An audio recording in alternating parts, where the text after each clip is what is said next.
counter initiate. Of course, Draw Ranger has to be very careful in playing this particular game as he is one of those weak carries whom, if caught alone, could be taken down in no time. So, yet to see because we do not have a mid pick yet from both the teams. Pugna could be playing mid for Dark Artists, but I doubt position 2 Pugna would be playing mid, so they are possibly looking to play him as a support. Given that we already have a Draw Ranger and a Chaos Knight, Templar Assassin. and we see the first pick for possibly the mid lane coming from Banana Boys with the Templar being picked. And Templar Assassin is quite the strong mid laner, so he should be able to handle any sort of counter pick in this game given how they've drafted.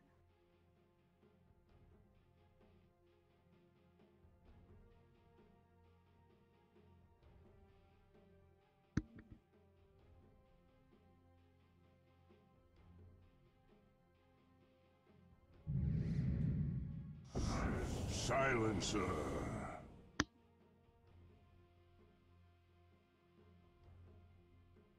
See the Silencer being picked up on Dark Artists. Pretty useful hero, not seen as many times as we would like to see a Silencer these days because extremely out of meta because most people would just ban him outright thanks to his global silence, especially if you're playing a lot of heroes that depend on being able to deal damage after a proper initiation.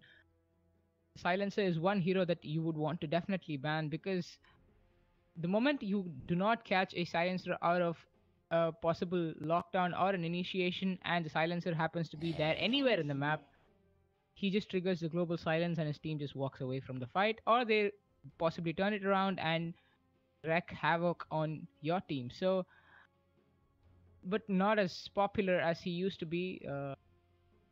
Can play both.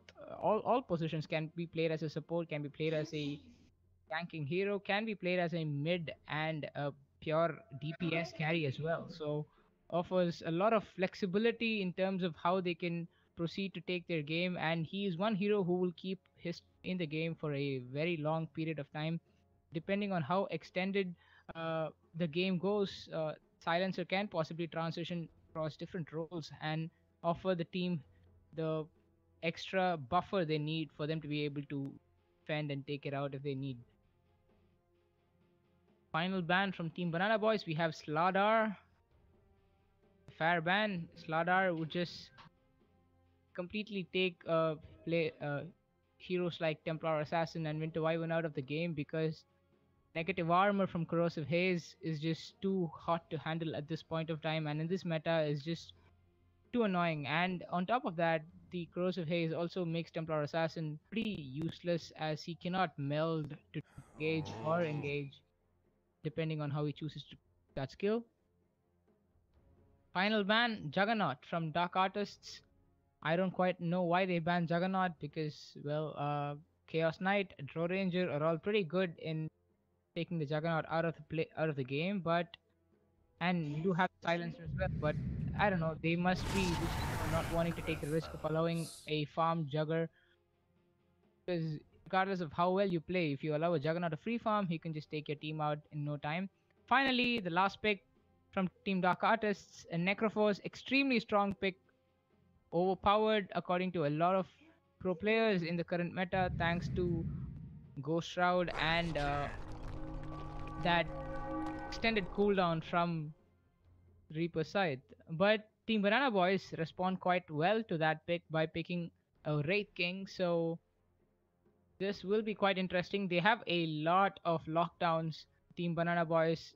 Team Dark Artists, on the other hand, do not exactly have any lockdown per se. They just have the Reaper Scythe, but the cooldown on that spell is just way too long for them to be able to do anything early on in the game. And we just have the Chaos Knight with the stun. So it's going to be a game of, well, I would say a lot of right click damage mixed with a couple of magical elements thrown in against a bunch of disablers. So Dark Artists or Banana Boys, we will have to wait it out to see who is going to come out on top in this particular game. You'll see who's playing what now. For Team Banana Boys, we have Babo playing Winter Wyvern, Johnny on Axe,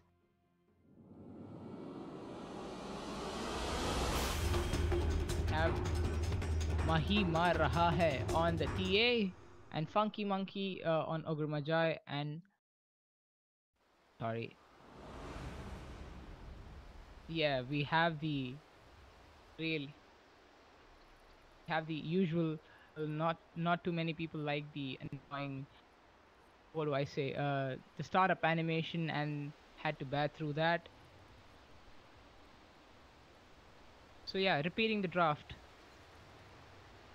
for team Banana Boys, we have Mahi Mar Raha Hai on TA, Babo on Winter Wyvern, Johnny on Axe, LC on Ogre Magi, and HY on Wraith King. For team Dark Artists, we have Saitos on Chaos Knight, Beggar Bell playing Silencer as Wraith. Sorry, my pronunciation of that might not just be right, but it's spelled too hard for me to pronounce correctly. So as Wraith playing Pugna, and Indian Warrior playing Necrophos, and Tasteless Chicken playing Draw Ranger. Quite some interesting names we see. So, as the game started, we see a little smoke play from Banana Boys here. The Wyvern is smoked up, has a ward put up on the high ground in the mid lane to spot out any incoming ganks for the, well, possibly not for the rune, but to be able to just place the ward. As we see, the smoke duration has run out, and they don't seem to be interested in going for any of the opponent runes. While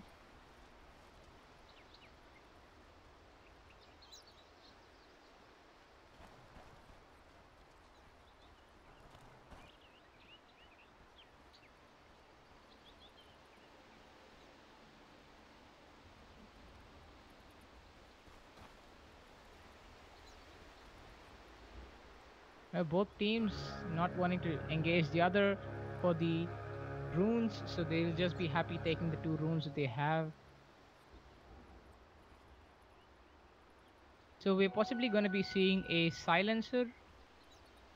Okay, well, just as I was saying that, I was proven wrong. So we will be seeing a Necrophos playing mid against TA, silencer supporting, or yeah, supporting the Draw Ranger in the bottom lane, and Pugna supporting the Chaos Knight in the top lane for Dark Artists.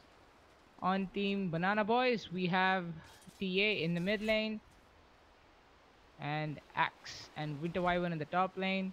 Well, it's a pretty good lane if you ask me. Winter Wyvern has Cold Embrace, which will be able to heal the Axe, and he can be playing a bit aggressive. The bottom lane, we have the Wraith King with the Ogre Magi. That's a pretty strong matchup against the 2 heroes they're up against, but they do have the Silencer to prevent any sort of multiple spell chains being able to take them down. So we will have to see as to how the lanes go. All lanes, not too much action at this point of time. The Axe isn't seem to be playing all that aggressive, but he is playing against a Pugna, so that is bound to be quite annoying early on in the game, as the Pugna is pretty easy. Pugna can pretty easily kite the Axe around thanks to the Decryptify and the Nether Blast. Bottom lane, both the teams just wanting to take the last hits at this point of time. See a couple of pings in the mid lane asking for a rotation, but I doubt there's going to be any. So again, the Axe trying to play a bit aggressive in the top lane, but gets just right clicked all the way to half HP by the Pugna. But the Pugna is pretty undeterred and sets off the Nether Blast, Cold Embraced Axe, and is just makes no difference as far as the heal goes, as the Axe is back to half HP again.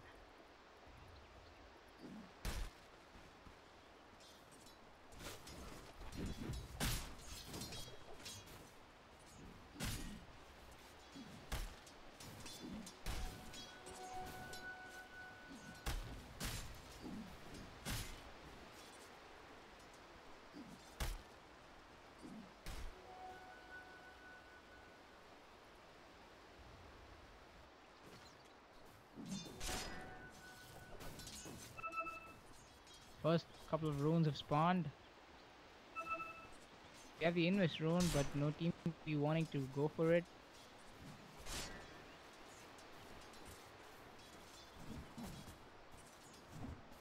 quite some mana regen being stacked onto the Pugna. He suggests that he wants to be able to counter the Axe, wanting to play aggressive. Well, a couple of rotations in the mid lane. We have the Winter Wyvern coming in from the high ground.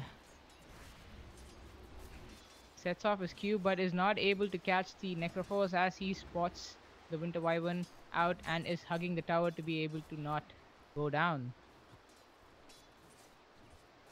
Bottom lane, we see the Wraith King playing solo against the Drow and the Silencer at this point of time. Has to be pretty safe. The Wyvern and the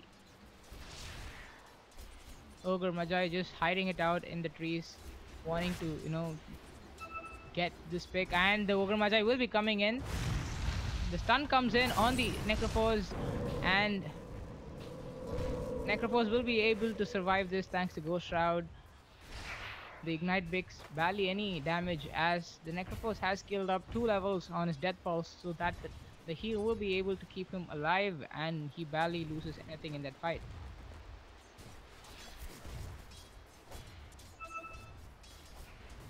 Again, we see a couple of pings on bottom lane, possibly asking for rotations, but I doubt any rotation is going to happen. Meanwhile, the top lane, the Axe being sort of, trying to just aggressive, but is possibly too aggressive for his own good, as the Chaos Knight and the Nether Blast from the Pugna is just too hot to handle for him at this time.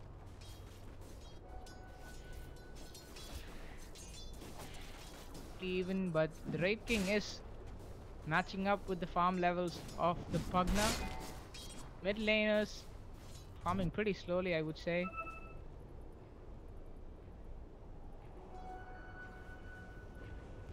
Assassin and Wraith King leading the net worth charts. Well, the CK leading the chart for Dark Artists, but it's too early to be calling anything as far as sustaining a proper net worth lead goes, as we've yet to see one kill go down in this game. Well,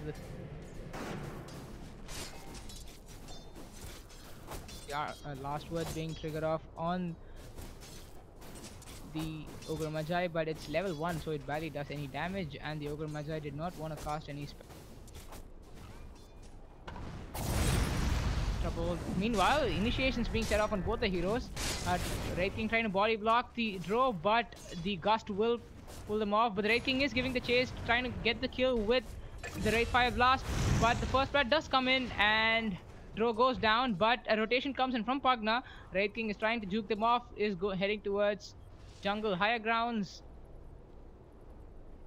He will be looking to go towards, and he is spotted out by the tier 2, so they have an idea of where he is. He does not have ATP, so he's looking to go around all the way back to the top lane to try and avoid himself getting killed.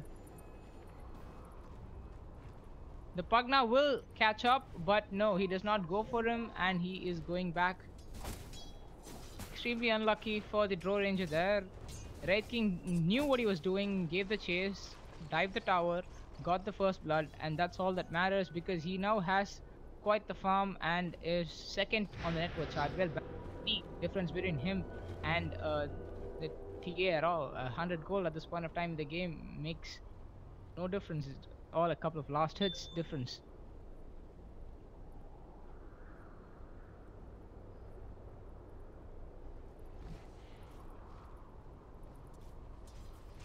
Well, Winter Wyvern getting spotted out by the high ground ward.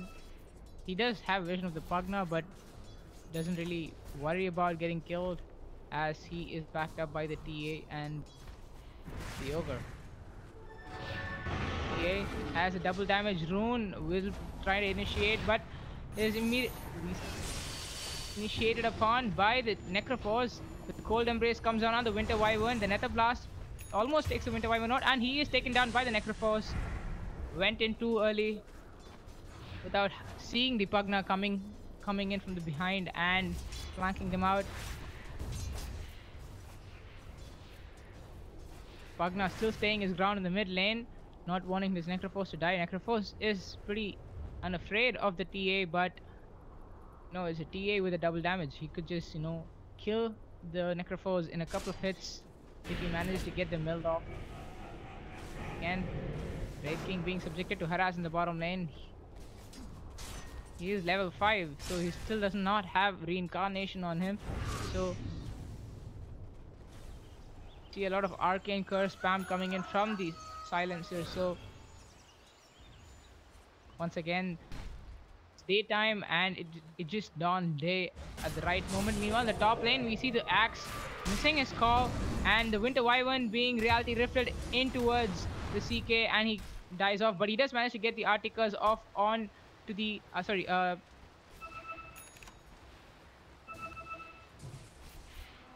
yeah, he does manage to heal the Axe, but the Axe will be juked out by the Pugna, who enjoys a superior move speed advantage.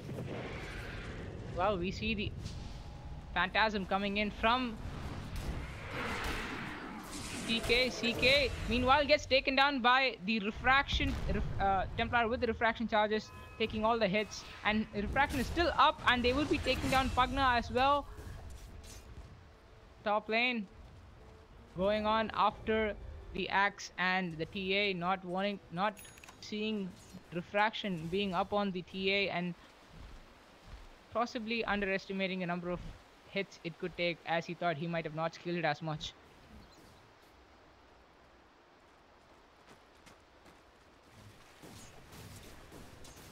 Well, we see a triple ward in the bottom lane. I'm guessing they want Dark Artists want total control of the bot lane and do not want anybody farming the jungle, so they have placed a trinity of wards, I should say, to prevent those two camps from being farmed and possibly take out anybody who will be heading there.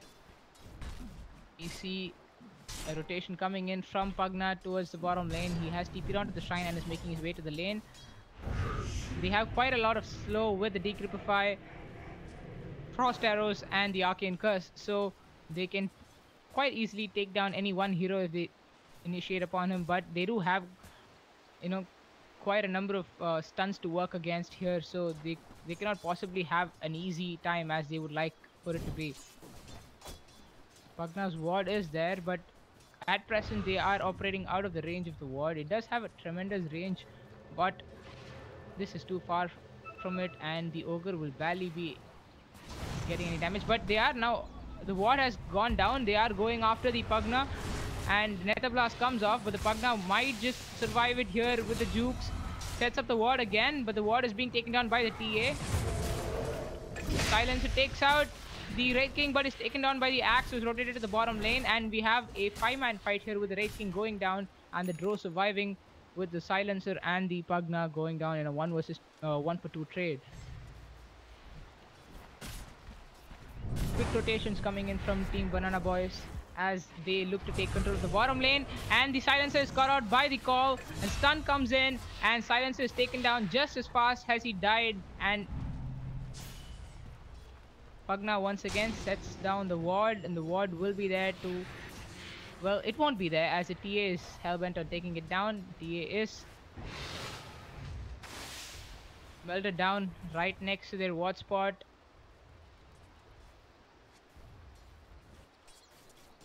See, the Wraith King has rotated to the mid lane after coming back alive, to be able to take down as much farm as possible for him to be useful later on in the game, considering they don't have too much last hit potential here, with only the TA being their primary damage dealer. But what's funny here is Dark Artists had the trinity of wards, as I coined it earlier, and they still could not see that triple 5-man rotation coming in the bottom lane, and possibly initiated at the wrong time, losing 2 of their heroes. They did manage to take down the Wraith King, but he does have the items he needs to be effective at this point in the game, and, well, just turned out to be a bad deal for them. Well, the Axe spotting out the CK, that misses the call. Battle Hunger is off. The stun comes in from the Ogre Magi. Ignite is on, but, well, CK is pretty tanky and he will be able to survive that. He will be hugging this tower, but the Axe is backdooring at this point of time, so CK might just need a rotation or two to be able to save himself from the Axe. The Axe is giving him a chase towards the tier 1 tower. The Winter Wyvern is there as well. This is a 3 versus 1. And the Axe, will he be able to get the call off? No! And the CK TP's back to safety. And the triple man gank fails. But the Pugna is there now, but he will be just playing it a bit safe as he spots the TA as well. It is a 4-man station to the top lane, and they will be looking to take down the tier 1 here. Meanwhile, the Necroforce almost taking down the mid tier 1, but the TA has been forced into rotating to mid. Pugna is there. He knows that one Nether Blast could take the tower down, but the TA will deny it.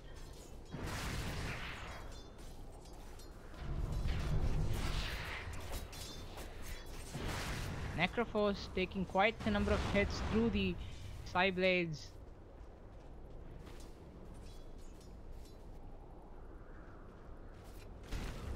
Well, top lane tier 1 will go down for Team Dark Artists.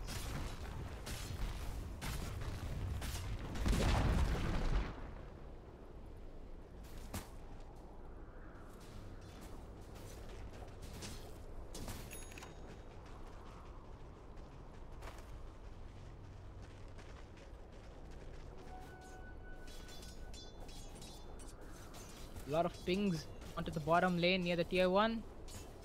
They're trying to scout out any possible Banana Boy players hiding in the trees, looking to juke them out.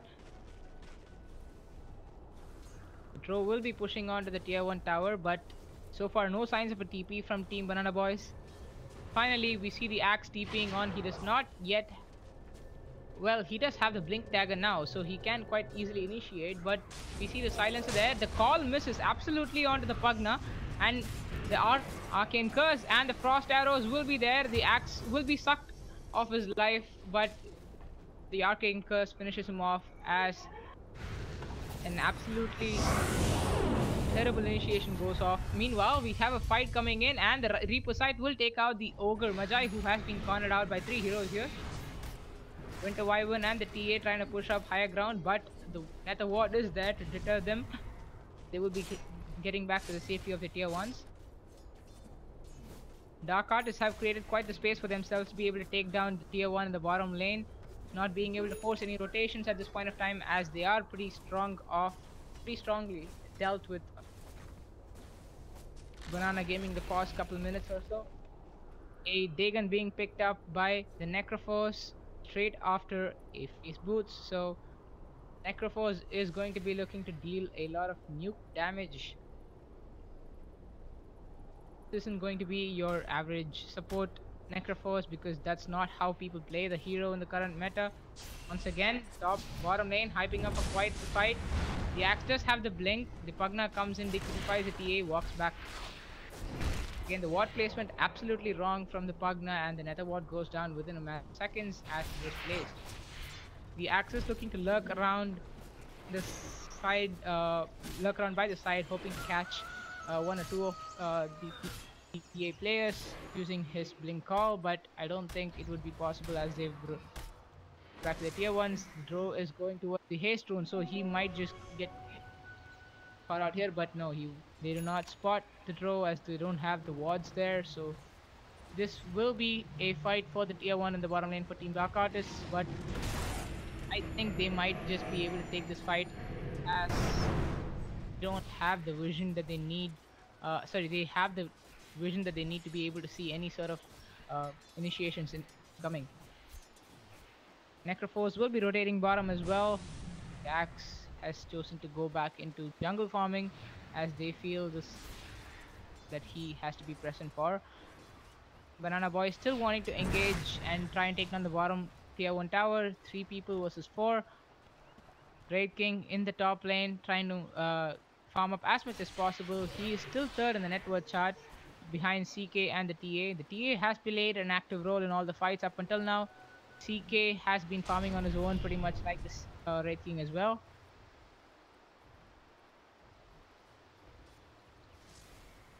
First time we saw a ward being placed out in the fog, and the TA knows that they cannot take that fight and they will be falling back, try and push elsewhere and farm up before making the next move. Well, they are approaching this pretty aggressively here now. They I don't think they realized that they're going up against 4 heroes hidden in the higher grounds. EA was pretty unafraid in what he did there, but he's pretty close to his Desolator, so I doubt he'd want to engage in another fight and possibly die and lose the money to get that Desolator. The axe and the ogre are rotating to the top lane. They know that the CK is somewhere there, but the ward will spot them out, and the CK is to safety. Game has gone pretty even up until now, as we see both the teams pretty much with the same amount of net worth. Team Banana Boys having the edge in the net worth, probably 600 to 700 gold, but meanwhile they've spotted out the TA here, and the TA will be taken down by the Reaper side, and the Arctic Curse comes in onto the Necrophos, but it will not be enough as the Silencer did not have his glaives to be able to deal as much damage to the Necrophos as it was required to take him down within the Arctic Curse duration.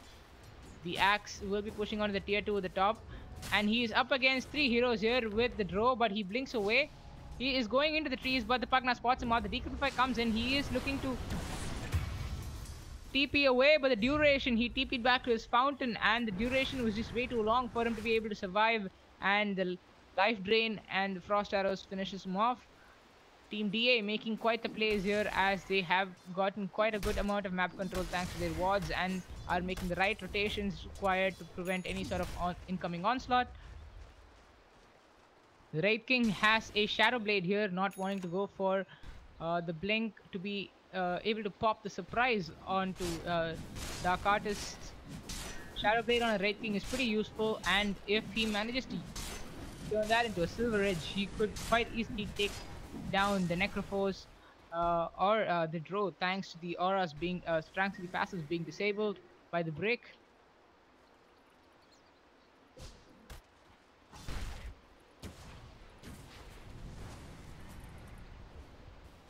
See the Drow Rangers going for a Shadow Blade as well.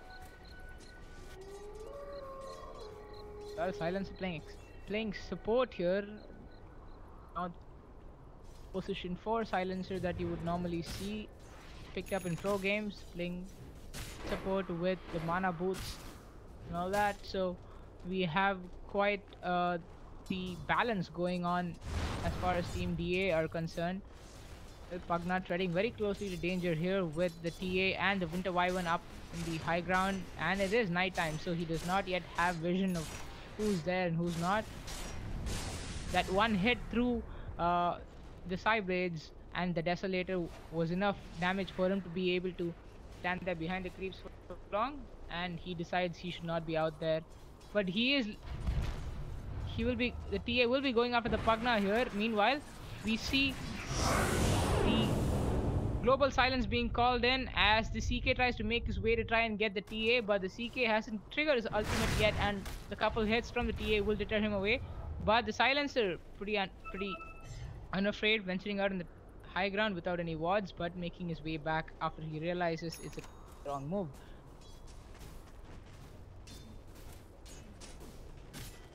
Guessing this Drow Ranger is being sort of primed for a split push later on in the game, as he is going for a Shadow Blade. So we could be seeing Team DA playing around the CK, creating the space for the Drow Ranger to possibly push down towers if required, and create that split push situation going on for them.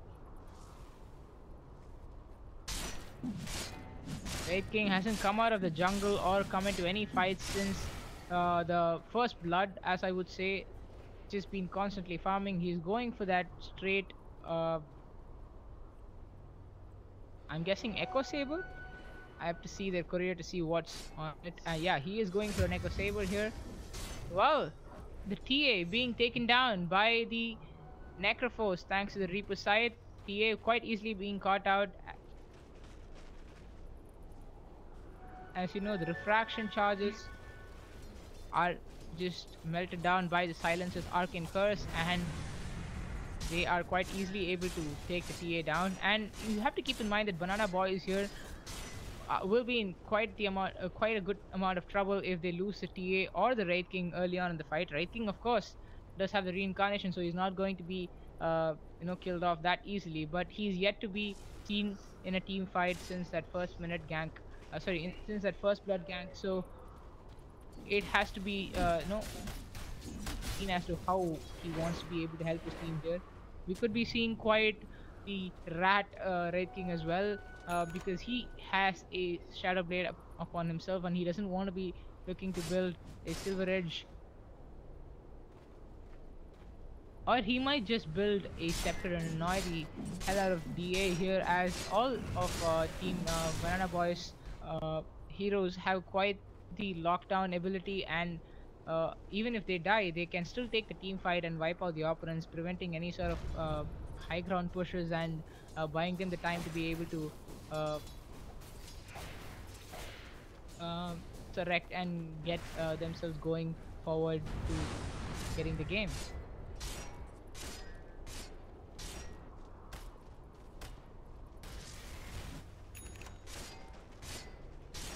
In the mid lane, they want to defend this tier 1 really badly. Dark Artists, tier 1 within the range of the deny HP, but they do not want to deny it, as they want the vision advantage that the tier 1 gives them and be able to take down any sort of hero that comes their way. And meanwhile, the silencer going on to the Wraith King gets taken down. The stun comes in and the Shadow Blade, and will take, which is too painful for the silencer, and he will be off, venturing into territory that was extremely warded, not knowing where the Wraith King was. I did not see that Shadow Blade strike coming in, so quite easily taken down. The axe once again blinks too early and calls a bit late. Axe does have a blade mail on him, but the Dagon on the Necrophos and the blink as well helps him take down the axe, despite not being able to take him down with the Reaper Scythe. This Necrophos should be looking to build a Scepter at any point in this point of the game, as they definitely need that 25-second cooldown Reaper Scythe, but it looks that he does not want to be doing that. He wants to maximize the damage output, and he will be going for higher levels of Dagon. A stun onto the Drow Ranger. The Gust comes off at the wrong time, but he will use his Shadow Blade to try and escape. But no, the Death Pulse is too slow for him to be able to dodge that Raid Fire Blast DPS, and he dies to that. Once again, Global Silence coming in. The Wraith King dies and comes back. But what is the Ogre doing here? He comes in way too close to the tier 1 and will be able to TP out to safety. But we have the Silencer going down to the what is this Wraith King doing here? He's unafraid, and the Pugna meanwhile snatching a double kill onto the Wraith King and the axe. The TA coming in late to the fight, but the Pugna is making the plays happen here, and the TA once again trying to pick off Pugna. One hit away. Pugna decryptifies himself, gets the Nether Blast off. The refraction charges are down for the TA, and Pugna is able to survive that. Wraith King there, despite reincarnating and disengaging, comes back in to take down the Silencer and the Necrophos. They did not see that coming, and that fight most certainly looked to be going towards Team Banana Boys side. But as you can see, the Pugna did make quite an amount of plays for them to be able to even it out with 2 more kills, getting the most important kill onto the Wraith King and eventually the axe. And the net worth advantage, surprisingly 27 minutes into the game, is still the exact same as it was 1 minute into the game, with Team Banana Boys leading the net worth by barely say 400 or 500 gold. We see a smoke play coming in. The Pugna, Silencer and the Necrophos will be coming in. Necrophos with the Reaper Scythe ulti, and they can combo, takes down the Ogre. Possibly the wrong hero they went after, I would say. Wraith King is in Shadow Blade. He comes off, gets the stun off onto the Silencer, but the Decryptify onto the Silencer, and the Wraith King does not have Reincarnation here. Reincarnation barely back on cooldown, and he manages to survive. But this will be a fight where he disengages, and it will not.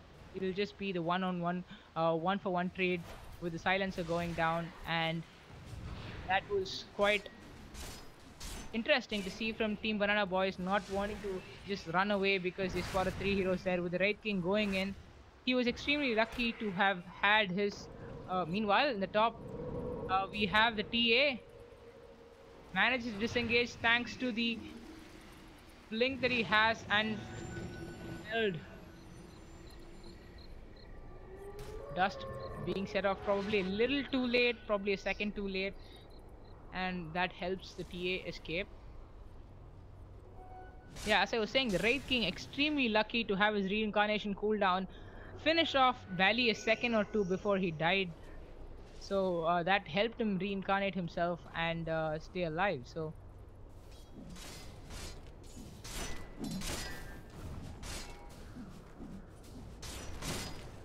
he is level 18 here, so he will have reincarnation at his disposal at almost all times.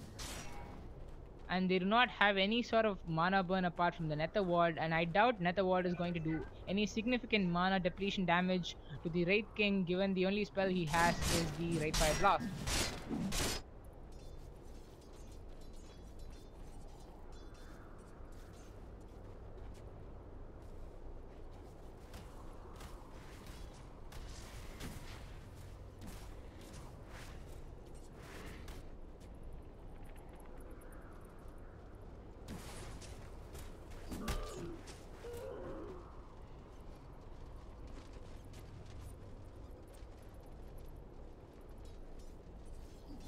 Finally, the net worth seems to be heading up for Team Banana Boys as far as the difference goes.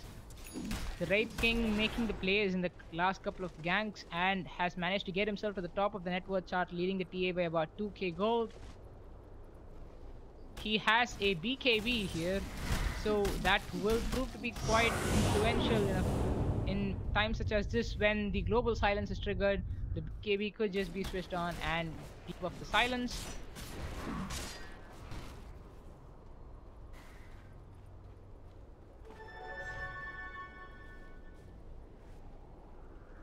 They will be looking to go for the Roche, I believe, at this point of time into the game. They are being scattered out by the wards that they have here. The Drow is being given a chase by the TA. Wraith King is there. He does have the Wraith Fire Blast set off onto the Pugna. They are giving them the chase here, and the double crit with the 8 onto the Pugna finishes him off, and this fight has quickly turned around with the CK with the Phantasm giving the Ogre a chase and the Winter Wyvern as well. But we see that the Wraith King is absolutely wreaking havoc here as he has managed to kill off the Drow as well. It is going to be 1 versus 1 at the end with just the Wraith King and the CK. CK Illusions dealing all the damage to Team Banana Boys, and they've quickly lost all their 3 supports as well.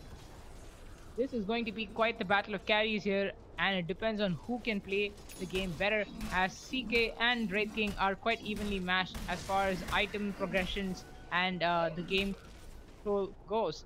Both the teams have lost. Well, Banana Boys' top tier 1 is still quite holding on to its life, but both teams have pretty much similar map control, except Banana Boys have quite a good amount of vision onto the dire side of the map, and they are pretty primed to take the tier 2s at this point of time in the game.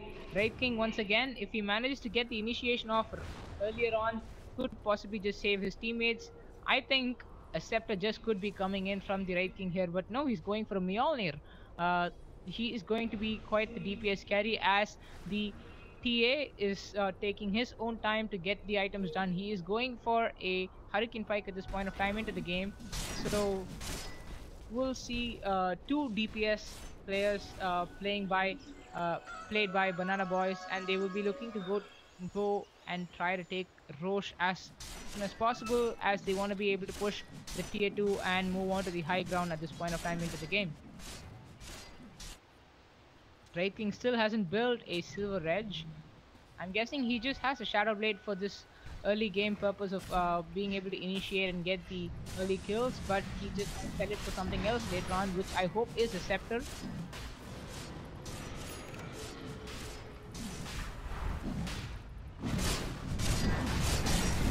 They will be quite easily taking down this Roche here. We see crits as high as 1.6k coming in from the Wraith King. But sure, that is a... Roshan is a non-hero unit, so Wraith King crit will be landing harder on Roshan. So we will possibly be seeing crits of about 1k. But that is quite enough to kill off heroes like Necrophos, Silencer and Pugna. Even the Draw Ranger. They are looking to get another fight going here. Pugna puts down the ward at the wrong place. Wraith King is stun onto the Pugna, and the Pugna is taken down in 3 or 4 hits. Axe manages to blink in, get the call off. The Arctic Curse onto the Silencer. Silencer is taken down. Global Silence hasn't gone down. Phantasm comes in, but Necrophos takes down the Winter Wyvern, and the CK here making the plays as the Wraith King is caught out alone by 3 heroes. He does use the Shadow Blade to disengage, but Necrophos knows where exactly he is thanks to the Death Pulse unit that's following him, but the Wraith King will be able to go into the trees and TP back. Wraith King is quite the hero that DA have to deal with here, but he is not as difficult to take down as he makes it out to be, as we saw him being taken down quite easily the first time by the CK and the Draw Ranger. That's what the Draw Ranger can do. She can hit pretty hard thanks to her ultimate ability, and quite easily kill heroes that are immune to magic thanks to the BKB that was on the Wraith King, and that BKB barely made any difference as he went down pretty quick. It's times like this when the Shadow Blade comes in handy, but he does still have the AGs upon him. He has his Maelstrom completed, so he will be getting his Maelstrom in. That should be enough to deal quite a lot of magic damage to the AoE units. So far, all fights going pretty evenly, I would say, as they are just simply trading kills. Both teams up, as far as score is concerned, they just have 17 to 18 kills, and the slight net worth advantage going 35 minutes into the game. This game has been absolutely even. DA have been playing it pretty safe, and they have been able to counter initiate pretty well. Wraith King once again spots out the Pugna, but Pugna decryptifies himself. The Silencer gets the Arcane Curse and the Last Word off onto the Wraith King. Wraith King does have the AG, so he gives him chase. The Winter Wyvern gets taken down by the Reaper side. Wraith King has a BKB, Global Silence is triggered. They see the Wraith King there, and he might just take down the Silencer. No, he doesn't. And the Manta onto the CK, the stun comes in, and the Reality Rift as well. The CK is going down pretty quickly here. The Reincarnation still not able to take down the Silencer. No, he will go down to the DPS from the Wraithfire Blast, but the Wraith King is still pretty treacherous position here. The Armlet toggle on, and the Axe Blink manages to take down the Necrophos, and the CK is going down pretty hard here. He will be able to trigger the Shrine here, but that is not enough as he goes down to the Wraith King. The Armlet toggle once again helping the Wraith King survive the fight, and the buyback being bought down, used on the Necrophos to prevent the TA from pushing down the bottom lane. The TA might just die here. No, he uses the Hurricane Pike to his advantage, disengages. That blink from Axe turned that fight around as the Wraith King looked to be dying, and has helped them take down the TK, who does not have buyback. Nobody on Team Dark Artists has buyback, so this could just very well be GG if they manage to lose this fight and take the high ground here.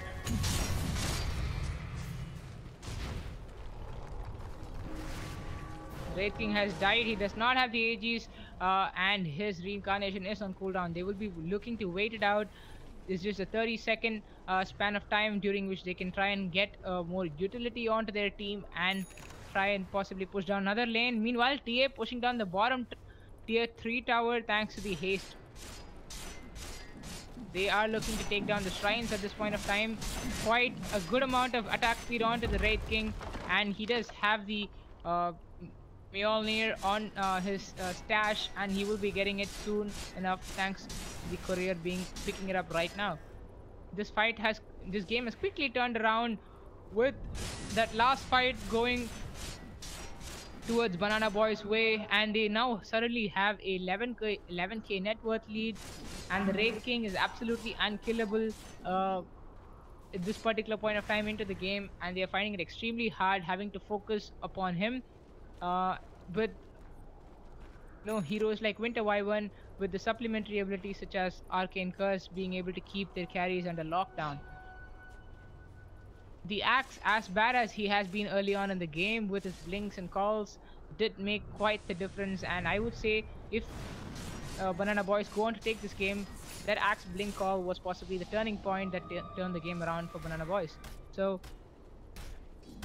Team DA absolutely hugging their high ground here, as they do not want to venture any further down south and let the game go out of their hands. It has already looked to fall way too much towards Team Banana Boys thanks to that last fight, and they do not want any more mistakes to be made. I'd attribute most of Team DA's ability to lose this game going forward about 38 minutes, possibly down to their lack of map control. Despite being quite even on the amount of towers lost up until say 35 minutes, they did not put down enough wards for them to be able to see those ganks incoming, or if they had even one ward in the high ground area in the mid lane, they would have seen that blink come in from the Axe, and they could have possibly dodged it and taken down the Wraith King. And if they had taken down the Wraith King at that point of time, that would not have given them the money to get his buyback up, and they could have quite easily pushed down top or even the mid lane and taken down a tier 3.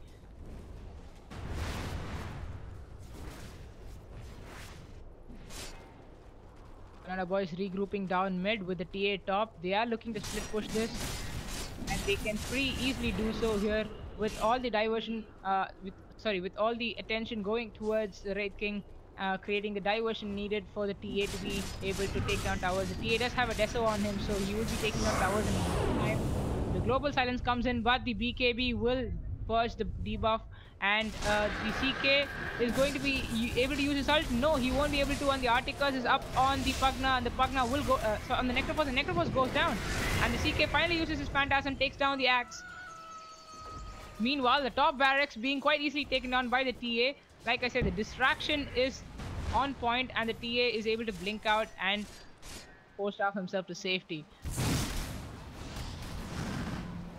Now this fight could just turn around here.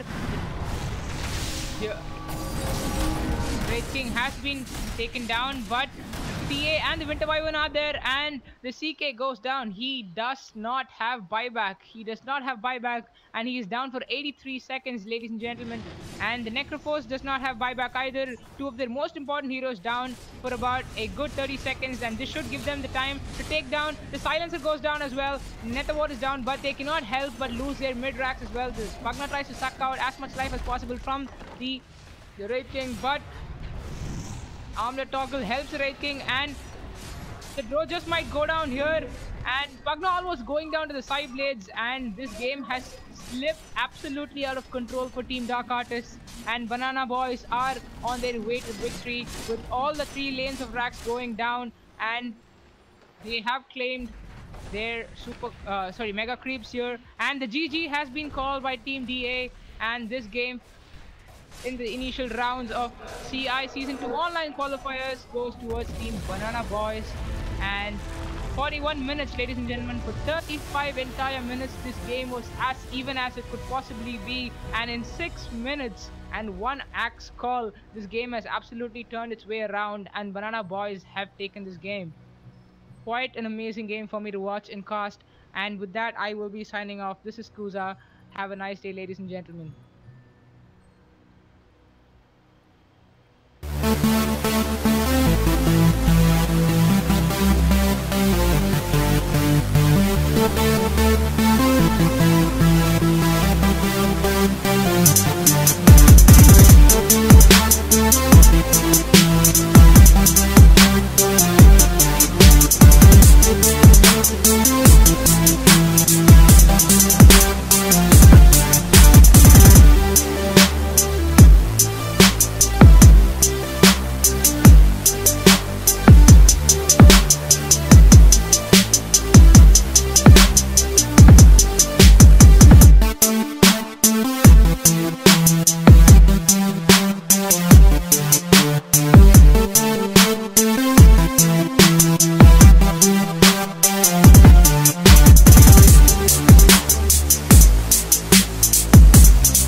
CI mini online qualifiers. So here we have the first round of games between Serene Chaos and White Shadows, both pseudo professional teams from the Bangalore scene. Right away, we have the drafting phase underway, and we see Nexus Assassin and the Earthshaker being banned by White Shadows, and Night Stalker being banned by Serene Chaos.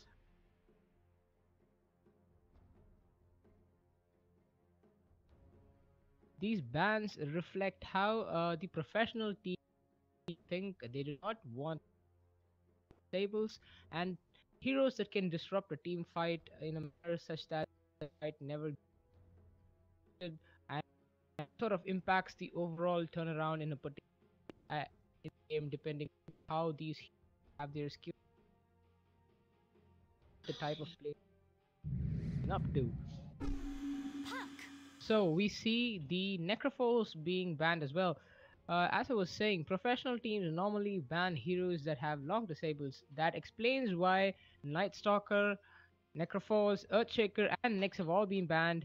These bans are very similar to the bans that we normally see in professional games in the international scene, and it has been quite reflective of how it has been national scene thus far.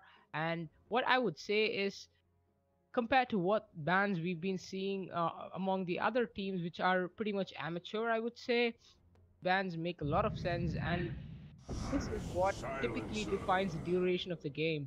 Heroes such as this, if allowed to be picked, could possibly let the game drag on and have an extended duration, and that is not what most teams like.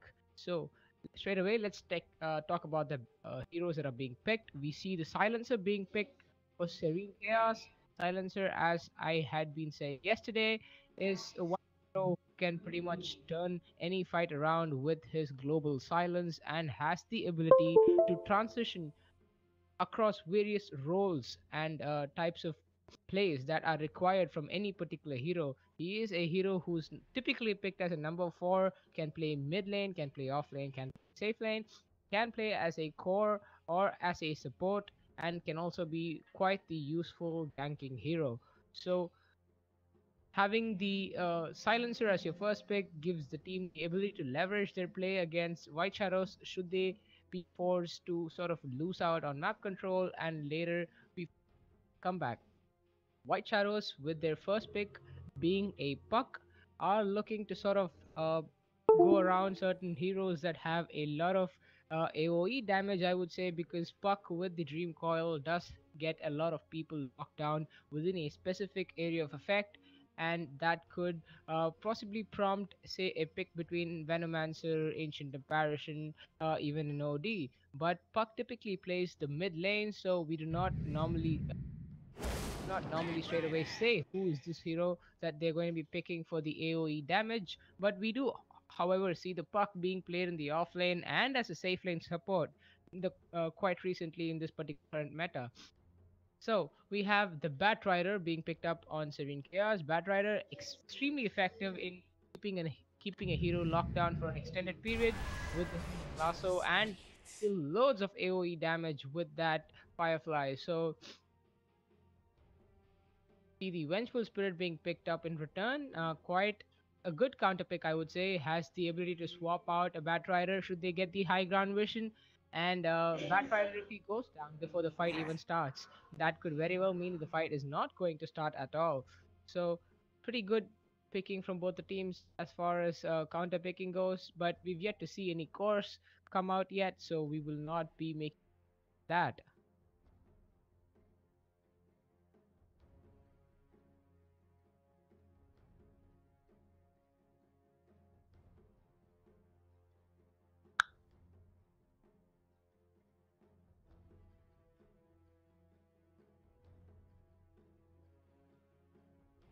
So we've seen the Terrorblade being banned by Team Serene Chaos. That is quite a surprising ban, considering Terrorblade is some hero who could normally easily, what do I say, push down a lot of towers in a very quick amount of time, and that is the hero that you would normally pick against heroes such as Vengeful Spirit and Puck, because of the ability of the Terrorblade to turn a fight around.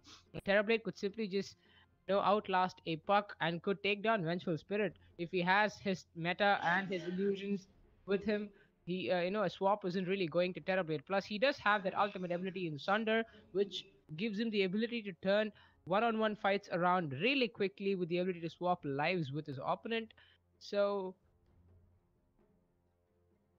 it was quite surprising to see the Terrorblade being banned by Serene Chaos, but well, it's a core ban, so it makes somewhat sense as far as what Serene Chaos is thinking right now. And White Shadows have responded to that with the Lifestealer ban, and a Lifestealer ban, yeah, an extent makes sense because he is immune to magic damage when he's in rage, and it makes it very hard for him to be initiated upon with say heroes like Puck or even Vengeful Spirit, because the moment a Puck dream coils or a Vengeful Spirit swaps, he just switches on rage and walks away, and you can't do anything but just watch him do that. So, or he could just simply turn the fight around if you're alone, switch on rage and start hitting you, and if he has open wounds, well, that's RIP for you. The other bans being a Dead Prophet and Tinker, both heroes that are typically played in the mid. Drow Ranger. So we can sort of say that both teams haven't yet settled on a mid hero because they are looking to ban out opponents' mids, and Tinker is quite the nuisance when it comes to playing against, and Death Prophet equally so. So we can say that the mid lane picks have yet to come out from both teams, but we will be seeing the number 4 picks coming in right now. So, but like I said, it doesn't just being picked on the 4th position does not mean that he has to play like a true number 4. It could be the silencer or the bench who are playing these particular roles in these. So, Draw Ranger and Tusk being picked up, I'm getting increasingly worried for Serene Chaos here. They do not really have too much push potential upon them because Venge and Draw together with their auras and the ability to deal a crazy amount of damage per second have quite the amount of what do I say anti-building damage in themselves, and they could easily push down towers should they get the upper hand. So Serene Chaos finally have decided to go with the right click damage source, that being the Troll Warlord. Troll Warlord makes a lot of sense because he has the evasion with the whirling axis, and that helps greatly against the Troll Ranger and the Vengeful Spirit. And if you pick up a BKB, the Puck and the Lich who's just been picked are pretty much useless against him. So he will be able to easily walk in, take a couple kills, and then walk out. Lich meta, as we say, is still on. Lich we see it being picked a lot these days, and the primary purpose of Lich being picked is that broken ice armor skill that Lich has, and should he be casting it on his Venge or Troll Ranger, the Troll Warlord will have difficulty. I'm not saying Troll Warlord will not be able to finish them off, but he definitely is going to suffer from uh, the ability to deal less damage and while getting his attack speed slowed as well. So yes, the Lich is sort of a good counter pick, and they do not really have too much magic resistance upon Serene Chaos' side. So Chain Frost, if it manages to catch out the heroes, and like I said, the Puck was picked for the reason. Dream Coil was actually picked to set some other hero of their team to start dealing that AoE damage, and that hero is Lich. So the Dream Coil, should it be set off on 3 or 4 heroes, the Chain Frost is going to be a complete nightmare for Serene Chaos to be able to handle.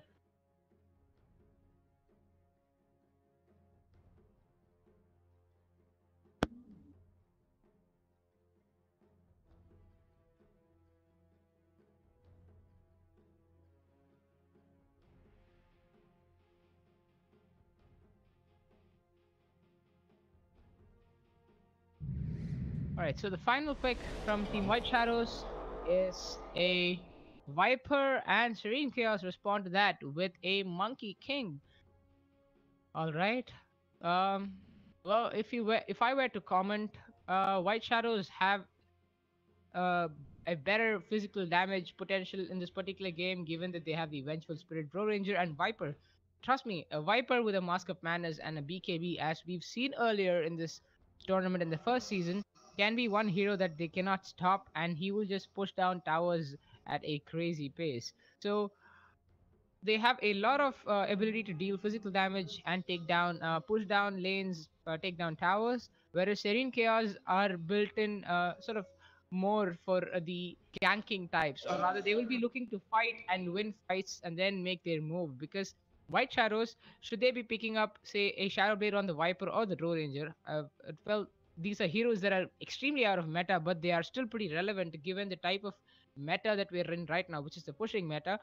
We could still see the Viper or the Drow Ranger being played as the one who's always not with the team, creating space, or is being created space for them to be able to push down one particular lane, and they can do so. So Serene Chaos have to approach this extremely carefully here. They do have the Bat Rider who can constantly be, on the sidelines lurking to catch out well.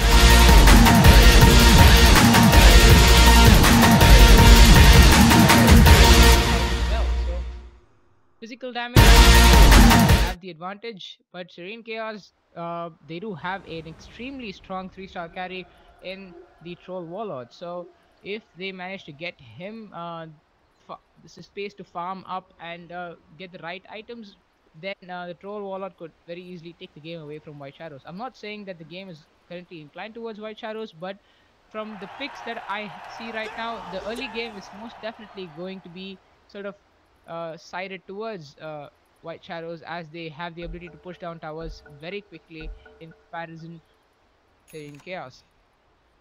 Sure, the Silencer at this point of time does look to be someone that will be playing the true position for, but it could also be the Monkey King, because as of now we have the Tusk playing somewhat of a support-ish role. He does have the wards queued up. He planted the ward mid.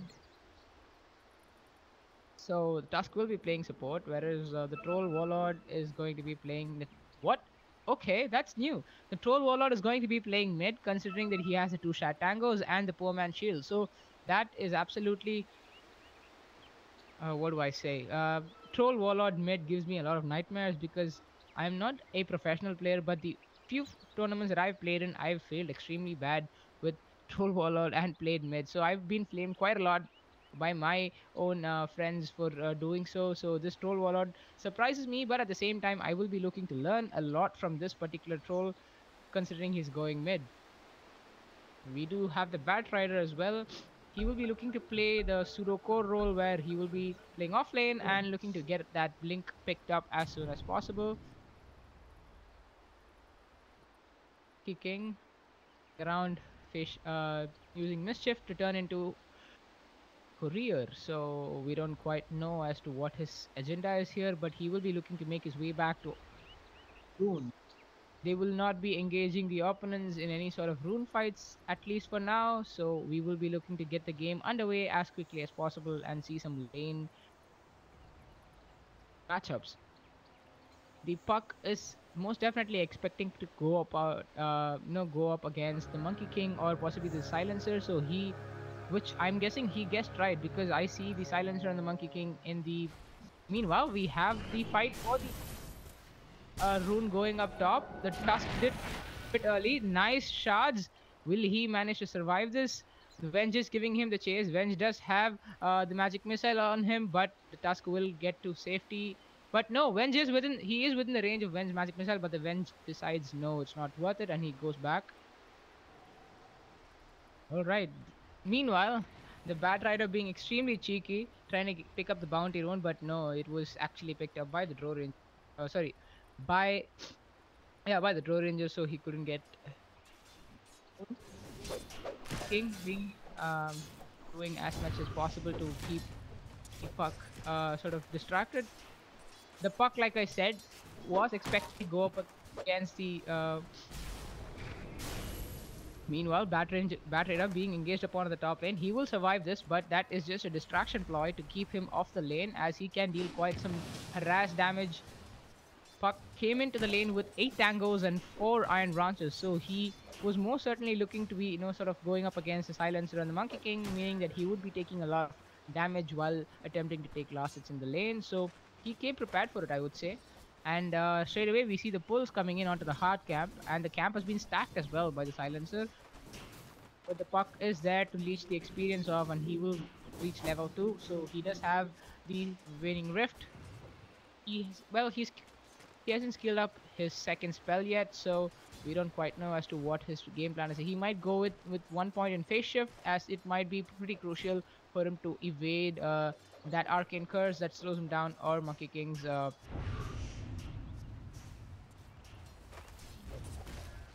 two mastery attacks. So what I would say at this point of time is the lanes are, well, as interesting as they are. I did not expect them to be as even as they are right now, but well, okay. The puck actually dived the tier 1. Well, not necessarily dived, but he is going up against the Monkey King, but he manages to get away with the Arcane Orb. So, sorry, Illusory Orb, and the Monkey King couldn't do much to help his teammate, the Silencer, from going out to the puck, and it was pretty surprising to see the puck getting a kill off with the level 1 Illusory Orb and the Waning Rift. Sure, it does deal quite some damage, but it is not enough to kill a Silencer, and the Silencer still being a level, well, he's level 2 right now, but he does not have last word on him. He has chosen to go with the glaives to be able to secure the last hits. So just the arcane curse would not have helped him secure the kill.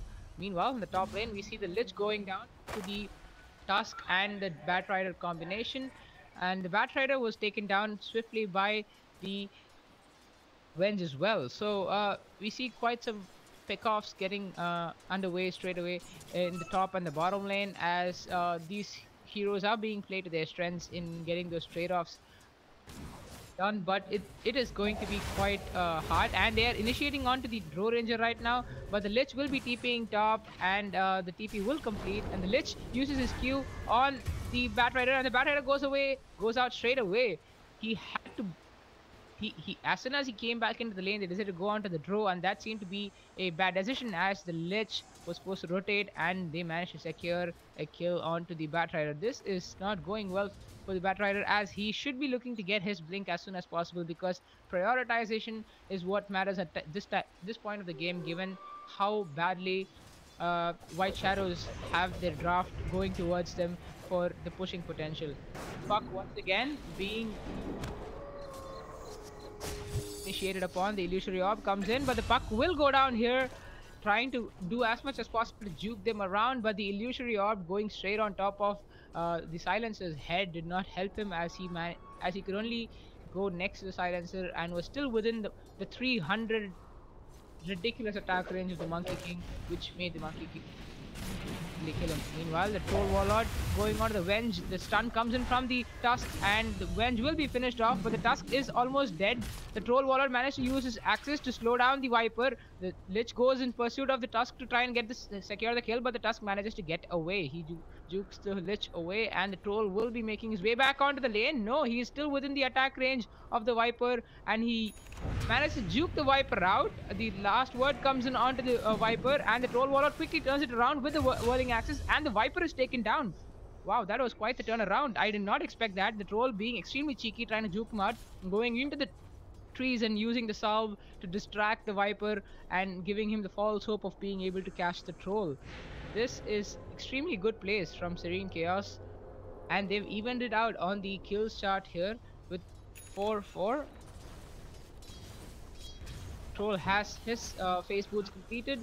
He does have the poor man's shield to be able to sustain the lane damage and harass from the Viper, and he is not too keen on attacking the Viper, because the Viper does have 1 point on the corrosive skin. So meanwhile, top lane, Batrider helps take down the Drow Ranger, but goes down to the Lich, and now Silence is being given chase by the Lich and the Vengeful Spirit. Vengeful Spirit already taken down the Tusk.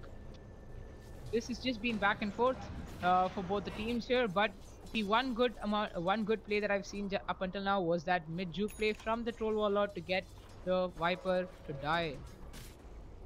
Lich being really effective in this game for White Shadows, making the right rotations, but unfortunately his ability to move not in the right directions has made him quite ineffective in being able to sort of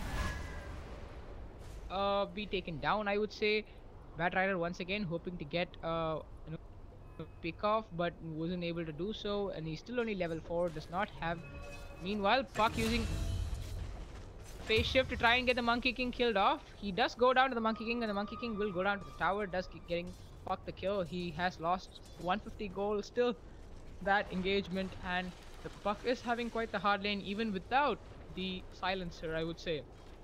Monkey King is quite a nuisance to go up against early on in the game, and depending on how this Monkey King is going to be playing, he will be played as a core, I would say. He is looking to go for, well, I don't know. I see the gloves of haste. I can only think of a Midas if he's playing position 4, or possibly a Maelstrom, because he has the face boots picked up on him, so he could be the secondary source of right click damage. And the Lich gets a slow off onto the Troll Waller. Troll Waller tries to turn it around, thinking he might be able to reach onto the Vipers, but the Viper's range is just too far for him, and he perishes to the Lich, and the Viper slows.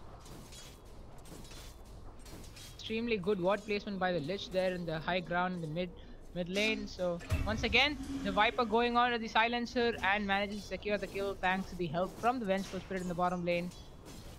White Shadows have suddenly picked up the advantage in terms of the number of kills, and they will be ahead on the net worth chart as well by 1k. Meanwhile, once again, the Tusk and the Bat Rider combo picks out the Drow Ranger in the top jungle.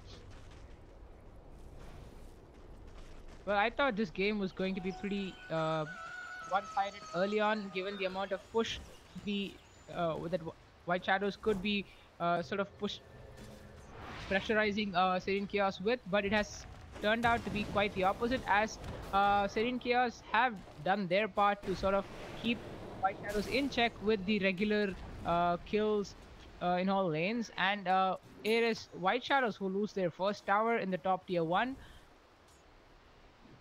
Extremely surprising for a lane with Lich and Drow Ranger to be losing its first tower. So Serene Chaos are doing it right here. They are focused on suppressing the push, and they have been doing it with extreme ease with the right amount of rotations coming in. The Tusk has not ventured down south onto the bottom lane, but he will be doing so right now. So we will have to see how White Shadows will be able to take down the tier 1 in the bottom lane. The Vengeful Spirit is there in support of the Puck. He managed to get the magic missile off onto Tusk. He will be giving Tusk the chase. That is just a deterrent tactic for the Puck to be able to push down the tier 1. But the silencer is there, and the Monkey King is there sitting on top of a tree as well. So we don't quite... Monkey King is a tree. They don't really know that. Meanwhile, a fight breaking out in the bottom lane, and the silencer perishes. Monkey King and the Tusk are caught in the dream coil, and Monkey King manages to wait it out, and he will be looking to get the kill off onto the Lich, but the Lich does have the slow on him. The Tusk is giving him the chase. Bat Rider is giving him the chase as well. Snowball comes off, and the Bat Rider is taken down quickly, and so is the Lich, and seems like the Venge will go down as well. He is trying to deny himself by the neutrals, but it will not be possible, and he silences Arcane Curse, finishes him off.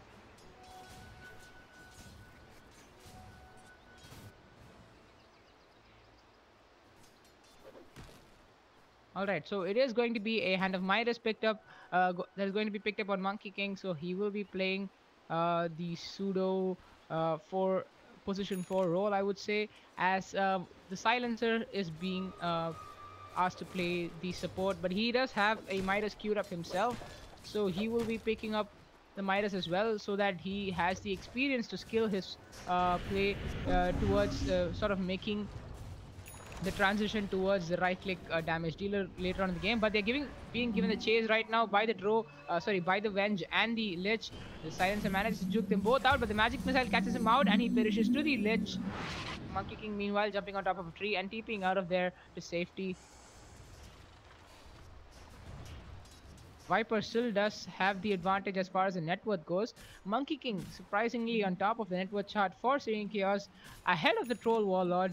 I would say that this has largely been his ability to be extremely relevant in team fights and get the kills that are necessary in making sure that Serene Chaos give White Shadows quite the tough fight as far as ganks and counter plays go.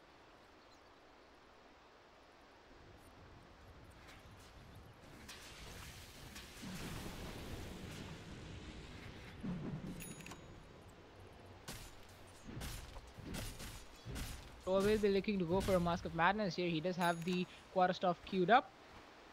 Mask of Madness, quite the popular item in the current meta, thanks to the ability to be disassembled and then made into other useful items, with the Quarterstaff being picked up for, say, the Echo Saber or even the Butterfly, or for most relevant right-click damages. Well, we see a fight breaking out in the mid lane. The snowball comes in, but the Chain Frost is there, and it will take out the Troll Warlord, and the Silencer will go down to the Viper, and the Tusk manages to try and get away, but he will be caught up by the Dream Coil, and it is 4v1, 5v1 I would say, and the Tusk perishes to the Dream Coil, and the Puck manages to get the kill off on him. So it was a 3-for-none trade-off. It was extremely crucial for them to not be able to venture up into the higher ground without proper vision. They had the vision, but they did not have the vision in the right areas, and that cost them pretty badly, and they've lost 3 of their heroes, including their core Troll Warlord. Meanwhile, not wanting to too much, has the Midas picked up, will be in the top lane looking to push it out, and he's TPing onto the mid lane right now. They are looking to make some plays, but then they see the TP coming and they will disengage.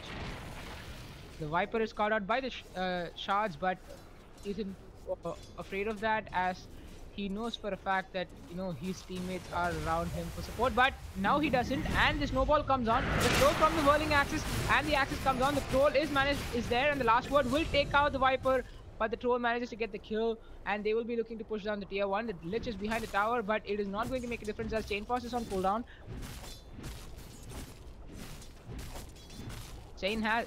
Troll has his Mask of Madness picked up. So as I was saying, the Quarterstaff is quite the useful item, as is made into an Oblivion Staff, which is made into an Echo Saber, or even the an Orchid, which transitions later on. And the Tusk, extremely smart in snowballing onto the neutral creep and getting himself denied. That was a very good play. Well, these people seem keen on not letting me finish my sentences. So yeah, as I was saying, the Oblivion Staff being used normally to make the Echo Saber, or even the Orchid, which is nowadays used for a Bloodthorn, and it is a very popular pick on right-click damage dealers like Sven, Lina, even the Temporary Assassin. So, well, I'm not saying that a Troll Warlord has to pick up the Bloodthorn, but it is extremely useful against heroes like Puck, who has that annoying phase shift, which prevents him from sort of being initiated upon. The smoke play onto the bottom lane. Batrider gets spotted out of the vision of the Lich, but the Lich has quite the crazy range on his Frost Blast, but he will not be able to get it off, and silences Arcane Curse, though it does not land, manages to deter them as they switch their attention towards the Troll Warlord, and the Troll Warlord is caught out by the Dream Coil. Magic Missile comes onto him, the Urn Charge is still there, and the Venge manages to take him out, and the Tusk, meanwhile, trying to aid the Troll Warlord to get out, is taken down as well. White Shadows have quickly turned this around. Now they've managed to get a bit more map control, and they will be taking down the mid tier 1, as they are crowded around as a 5-man group, and it is not going to be as easy to take anybody out in this particular fight.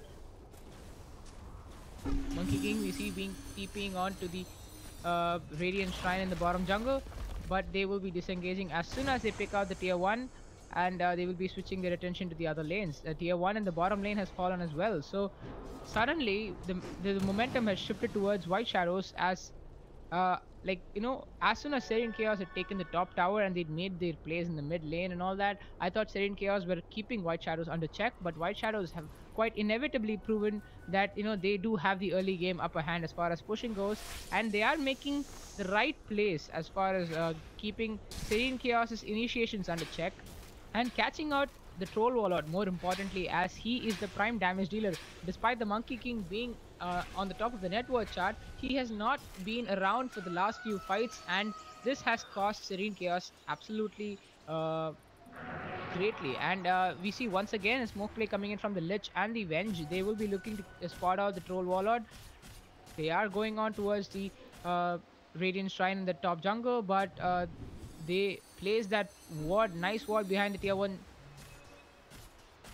top lane, and they will be able to take down the tier 1 right now thanks to the ability. But they catch out the Troll Warlord. The Magic Missile comes in. The Chain Frost between the Troll Warlord and onto the Centaur neutral creep manages to finish and Troll off. This is really good players as they keep picking the Troll Warlord off and keep him under check as far as his ability to get the items go, and the Troll is just not having it well for himself. Monkey King will be able to trigger off his ultimate, but the puck manages to disengage. No, he will be going down as the silence, global silence is triggered. Now the fight has turned around. The Bat Rider with the Firefly coming in, and the Venge goes down, but the Bat Rider is taken down by the Viper. And the fight is once again turned around in favor of White Shadows as the Tusk and the Monkey King are taken down by Viper, Lich, and Drow Ranger. And it is a team wipe for Team Sereign Chaos as the Silencer goes down as well. The fight went just completely like a sine wave there, as it was Shadows who initiated it, got it turned around. Sereign Chaos coming in strongly and responding. But Sereign Chaos, White Shadows managing to turn it around quickly again within a span of 2 seconds and managing to keep two of their cores alive. And now they will be taking down this tier 2 as well. Map control, absolutely mission accomplished, I would say. This is extremely good players. We see the Tusk putting off the snowball. The Shards will push the Viper and the Drow Ranger away. Monkey King is TPing on, will not be enough. Does use his skill, but will be silenced off by the Gust and the Viper slow from the ultimate. So they will not be able to catch anybody here. The Troll Warlord is trying to go on to the Lich, but the Lich speed is just too much, and they manage to catch the Viper with the Bat Rider being there, and the Viper finally goes down. But it is not too much gold for Team Sereign Chaos, as White Shadows still have the net worth advantage with 4k. Viper, despite going down, is on top of the net worth chart here. And meanwhile, that tier 2 is under pressure from the puck here in the bottom lane, and Sereign Chaos appear to be losing the plot pretty quickly in this game.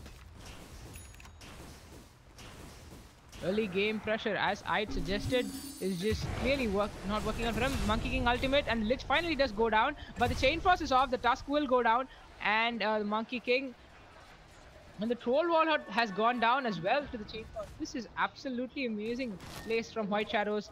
Meanwhile, Monkey King catches the Drow Ranger off alone. The silence gust onto him, but the Magic Missile comes in, and the negative armor helps from the Venge as they take down the Monkey King as well. Once again, 3-for-1 trade-off, not really going in favor of Team Sereign Chaos. They did get the initiation of themselves, but the Troll Warlord going down really quickly to the Chain Frost is not something that they saw coming. And a BKB is most definitely required on the Troll and the Monkey King if they are to keep surviving fights and be able to turn it around for Sereign Chaos.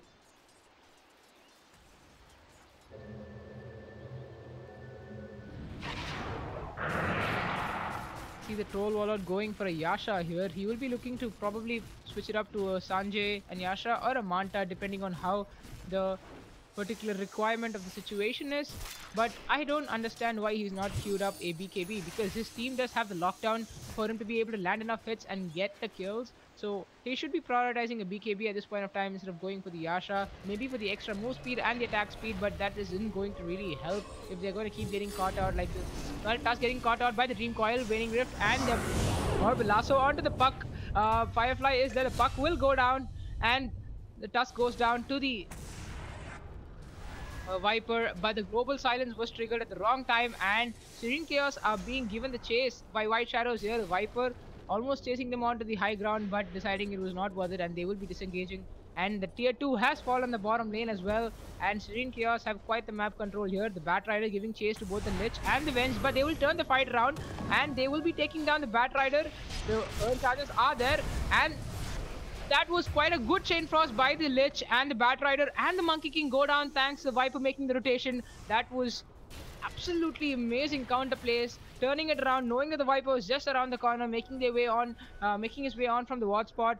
And this has been quite a disaster for Sereign Chaos for the past 10 minutes or so, because their initiations have just not been right, and they've been getting absolutely pummeled left, right, and center, with the Troll Warlord dying off alone, getting picked off. It's not just helping their case.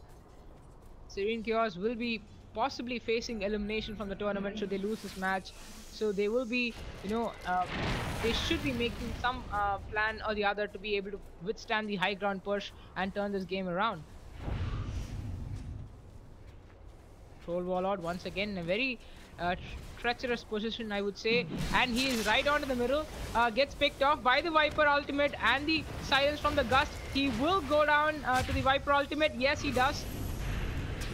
And the Bat Rider is there trying to make the plays, but both the Venge goes down, and in turn the Tusk goes down. It has been a 2-for-1 trade-off up until now, and it's a triple kill onto the Viper with the Bat Rider going down as well. The Monkey King going down to the Lich, and they have now won this fight absolutely easily. And the Dream Coil catches the Silencer out, and the Silencer will be going down as well. The Lich is there. He does have his Frost Blast. No, he doesn't. The tanks that Shrine trigger by the Silencer, and the Silencer will be trying to get the pick off onto the Puck, but the Silencer will go down, and it will be a 1-for-1 trade-off. No, it won't. The phase shift saving the Puck, but only till the Tusk came and used his skill to finish off the Puck, but he almost died in the process there, and the high ground push is very much on here for Team White Shadows as they are looking to take control of the map entirely. They have the wards set up for the high ground push, but they will be disengaging at this point of time, possibly to try and take Roche and get that Roche advantage on the Viper or even the Draw Ranger, depending on who the damage dealer will be. The Viper has a Heaven's Halberd picked up on him, meaning he is going to be that person who will be looking to sort of sit in the middle of the fight and tank it out while disarming the Troll or the Monkey King as per the requirement of the situation.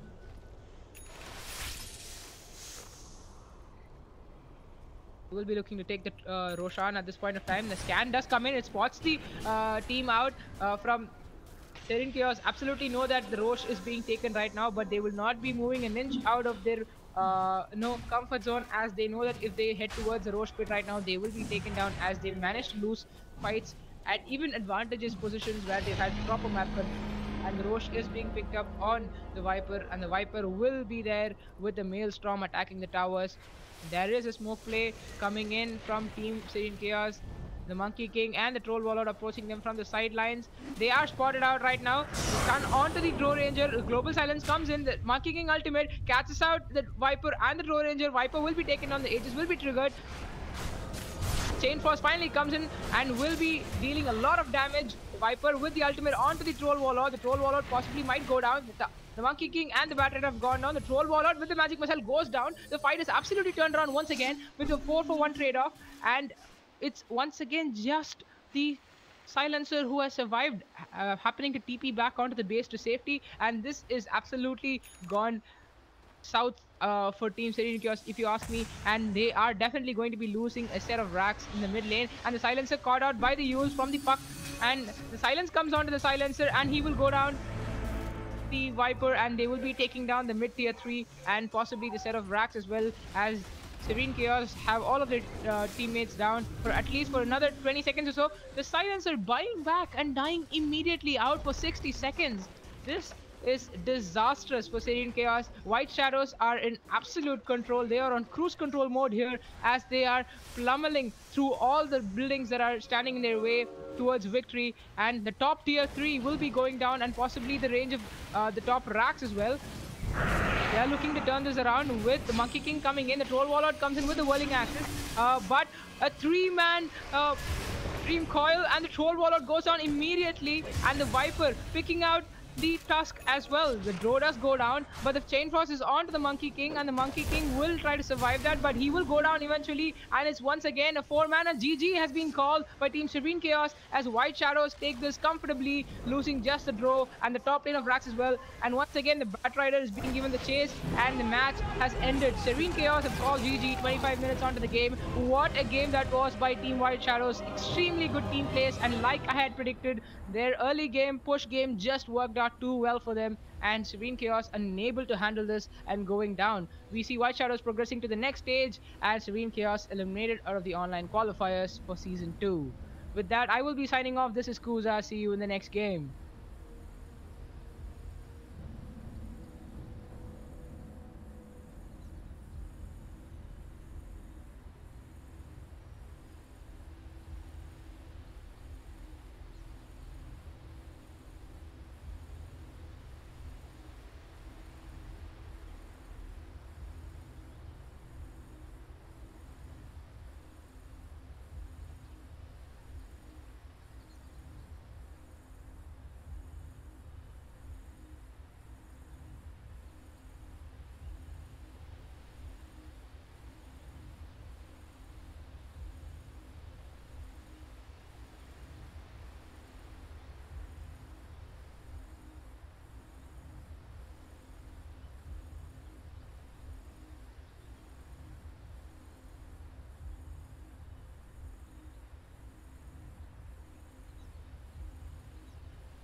Be going up against the Sand King, who can possibly threaten the team's ability to start and initiate fights, and be possibly counter initiated upon. So the second few bans have come in, and we see the Coral being banned by Blitz and responded to by the Turtles by a Night Stalker ban. So yeah, Coral, pretty useful hero as far as how much he can synergize with his team's ability, just not be there right next to his team, but being on the sidelines, he can do a lot more. Especially if he finishes the Aghanim Scepter, he can do a crazy amount of damage in terms of those sort of being able to just constantly able to mana leak and use the blinding light to prevent push teams opponents away and focus on the same target, and constantly stay around and spam his eliminate while being around in the other parts of the map as well. And the bonus vision from ultimate form that he gets from the scepter upgrade is just something that will extremely help them early on in the game. And that is primarily one reason why he has been banned by Team Blitz. And Night Stalker, once again, not too much discussion. He is just, the exact opposite of Coral. Extremely effective in the nighttime, has the vision advantage, has the attack speed advantage in the most advantage, and has an 8-second grueling silence to go with that. So no team wants to be able to play against that. So, well, first few picks have come in from both the teams. Let's discuss them now. Team Blitz going with the Phoenix and the Earthshaker. Team Turtles going with the Nature's Prophet and the Lycan. Now, Phoenix is one hero that is not as often picked unless and until you have uh, any sort of lockdown which can keep team play opponents which can prevent opponents from hitting the egg when Phoenix goes into the ultimate form. So they want that egg to sort of go down and the Phoenix to be reborn and causing the great amount of AoE damage and the stun that comes along with that to be completed without the Phoenix going down earlier. So it makes sense to have the Earthshaker as a supplementary hero to help Phoenix get that egg away. But Earthshaker stuns aren't as long enough as the Phoenix would want it to be, so it might have to be Chain for say possibly initiate with Echo Slam and go with the uh, fissure to keep the opponents locked under the effect of the sun. So it makes somewhat of a sense, but I still think they need someone else who has the ability to keep the opponents locked down for a longer period of time. Now, Turtles have Nature's Prophet and Lycan. Now, this is an extreme push-oriented lineup, I would say, and seeing the third picks that have come with the Legion Commander and Shadow Shaman, Turtles have three heroes who can all push down multiple lanes, and their focus will be largely focusing on getting the towers down as soon as possible and get as much map control. And with the current lineup that they have, they can very easily split push. Lycan can himself take down an entire lane's worth of racks. An entire lane's worth of towers. Shadow Shaman the same thing, so long as he has his wards, and Nature's Prophet as well. So Nature's Prophet and Lycan will be playing sort of a supplementary opposite lane positions here so that one creates a space for the other to be able to push down. Whereas Shadow Shaman will be looking to synergize his skills with his team, try to get some ganks going off, and push when the time comes with his wards. He might even have to commit his wards when required earlier in fights, as they do have the Legion Commander whose dual is one extreme lockdown ability on a single target. So Shadow Shaman might be forced to sort of use the wards and use his shackle to get the teammate to not be killed during the duration of the duel and get him the damage if possible as well. So uh, I wouldn't say even matchup. It's sort of both teams are looking to go for objective oriented gameplay. But like the last game, Team Blitz is looking towards a lot of team fight potential, whereas Team Turtles isn't really worried about that. They're extremely objective oriented, and they have shown that with their picks with three extreme hardcore pushing heroes. But that does not mean that Nature's Prophet and Lycan cannot be relevant fights. They're extremely good at that as well. And now with the Queen of Pain coming in as their fourth pick, this just makes it a lot worse, as Lycan can chase down opponents, Nature's Prophet can keep opponents on bay with his Sprout and the body block from the Treants, and Queen of Pain is just one hero who can cause a lot of AoE damage with the Scream of Pain and the Sonic Wave, and his Shadow Strike is just one extremely annoying skill to deal with both in the early and the late game. So, as far as the final few bans are concerned, Team Blitz have banned the Venomancer. They do not want the Venomancer stopping their stride in being able to win team fights, because since they're largely focusing on their ability to fight in a team fight and then take towers, a Venomancer could potentially disrupt that chance of winning the team fight, as his Poison Nova and Venomous Gale could easily take out heroes such as the Bloodseeker who's just been picked and the Earthshaker. They don't want to be able to do that. Legion Commander can purge the debuffs, but it's not going to be as easy to be able to save every teammate possible. So the Other few bans are Lina, Kunkka, and the Necrophos. Necrophos, needless to say, really annoying with the recent set of changes. The Ghost Shroud making it easy for him to go around teammates, go around opponents and kill him off. And Scythe of Wise being able to go through BKB and stun the opponent and prevent them from getting away and take the kill. An extended cooldown period on their respawn just makes it even worse. Lina and Kunkka, well, Kunkka, I can't really comment because Kunkka depends on a lot of teams' personal preference. He has to be played in a particular manner to be able to be effective, and Blitz will be looking to play in a manner, like I said, it's largely team fight, and Kunkka is one hero who's extremely counter team fight with his ability to just stopping things in track with the ghost ship. And Lina, on the other hand, uh, Team Turtles do not want to be possibly going up against Lina because Lina in the current meta is an extremely strong hero and he can easily take down single targets. And if they lose their Shadow, Shaman, Nature's Prophet, or Lycan with Lina, or even the Queen of Pain, considering how well the Lina can keep the opponents under lockdown, should Lina be going for a Yule Scepter, the Queen of Pain is most likely dead because the Yule's Lightning Strike or a Light Strike or a combo will most definitely hit the Queen of Pain. They have chosen to ban the Lina as well.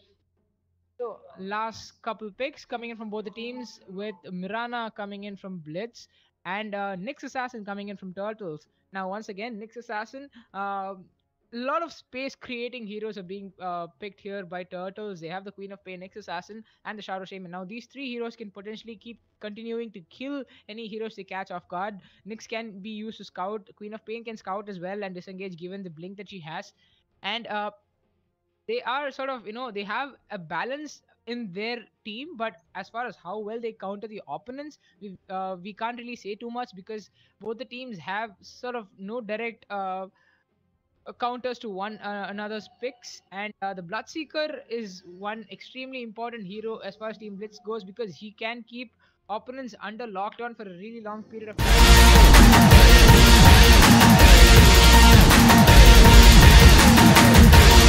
You need to really wait and see as to how well Blitz can execute their initiations and get the team fights going their way. Because last game that I casted, Sereign Chaos drafted for a team fight oriented draft, and they did not execute it too well, and they lost to their opponents, White Shadows, pretty fast, considering how well they had drafted for a push lineup. So once again, I would say early on, but this game early on, it looks, given the lockdown potential, it looks to be the case where Team Blitz Kriegers have quite the advantage, or rather they even it out as far as the lockdowns from the opponents go. But we'll have to wait and see as to how well Turtles can match it up. Turtles do have their own lockdowns, and Turtles do have the ability to push down as well. So it is all about how well Blitzkrieg manage the early game onslaught and continue to scale their heroes in a manner such that they can prevent any sort of space creation, and split push coming in from Team Turtles later on in the game. So they have to end this really quickly, but if they leave it too late, then once again, it could go either way. But Team Turtles have a very clear frame of time between which they have to end the game. They cannot possibly let this game go beyond 50 or 60 minutes. If they do that, they will definitely lose this game. And if they don't end this by, say, if they lose this game way too early by, say, 30 minutes, then they will lose the game then as well. So it has to be somewhere between 25 to 40 minutes where they end this game, or they could go for the early aggressive push and end it off as well. So as I was saying, this game, well, I was clearly talking about the game because both the teams did not seem to be interested in fighting the other for the runes, and the runes have been equally split among both. So we will be seeing a Mirana mid up against a QOP. That's pretty good, considering Mirana's ability to keep the QOP under lockdown for about 4 seconds if the arrow lands. And see the safe lane Bloodseeker supported by the Phoenix and the Earthshaker, who are sort of doing this really nice pull strat. What is this? Okay, they didn't pull it actually. That was all on the Nature's Prophet. What a nice play that is, pulling off the entire first creep wave to be able to sort of get his teammates the experience. But they are not going up against any other, they don't have any other offlaners in the lane, so This will be a really, this looks to be a really nice strat for you to be able to pull out an entire wave. Not something that I've seen before, using a treant to pull out an entire wave and getting yourself the experience without having the lane pushed too far and having to last it under the tower. A ward, nice ward has been put up by the Nyx. Scout out any possible rotations coming in from mid. Meanwhile, mid lane, Mirana having a hard time against the QOP, who seems to be spamming the Shadow Strike as and when she gets a chance to do so.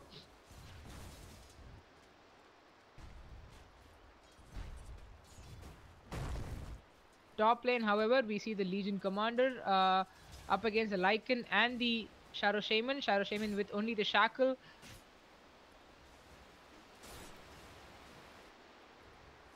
A tri-lane bottom is not really something that will be sort of making the Team Turtles really worried, because they have the right setup in place for them to be avoiding ganks, but they will have to sort of prevent the Bloodseeker from getting to level 6 as early as possible, because they can only win this lane so long as Bloodseeker is not level 6. Once they're level 6, well, the Nature's Prophet can get away with the teleport, but the other heroes not so much. Meanwhile, Nyx comes in mid, misses the impale, and the Earthshaker is there on point to help the Nyx sort of not kill the Mirana. And meanwhile, what has happened here?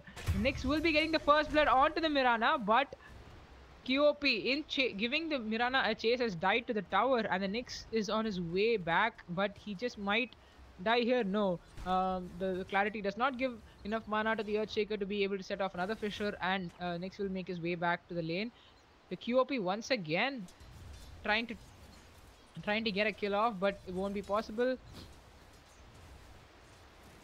Shadow Strike onto the Earthshaker. Earthshaker is still there in the mid lane to sort of prevent the Mirana from getting overwhelmed by the Queen of Pain.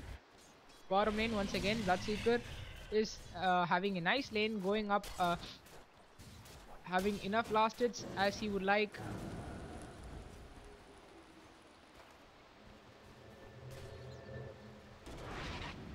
You see the Phoenix TPing onto the top lane because the Legion Commander was initiated upon by the Lycan and the Shadow Shaman. Meanwhile, bottom lane, once again we see the Bloodseeker has been taken down by the Nyx and the Nature's Prophet thanks to the lockdowns that they have. Bloodseeker possibly venturing too deep into the creep wave, try and get last hits, possibly sort of assured by the fact that he has the blood rage on him, and that will be enough to sustain the harass in the lane, but clearly not enough as he goes down.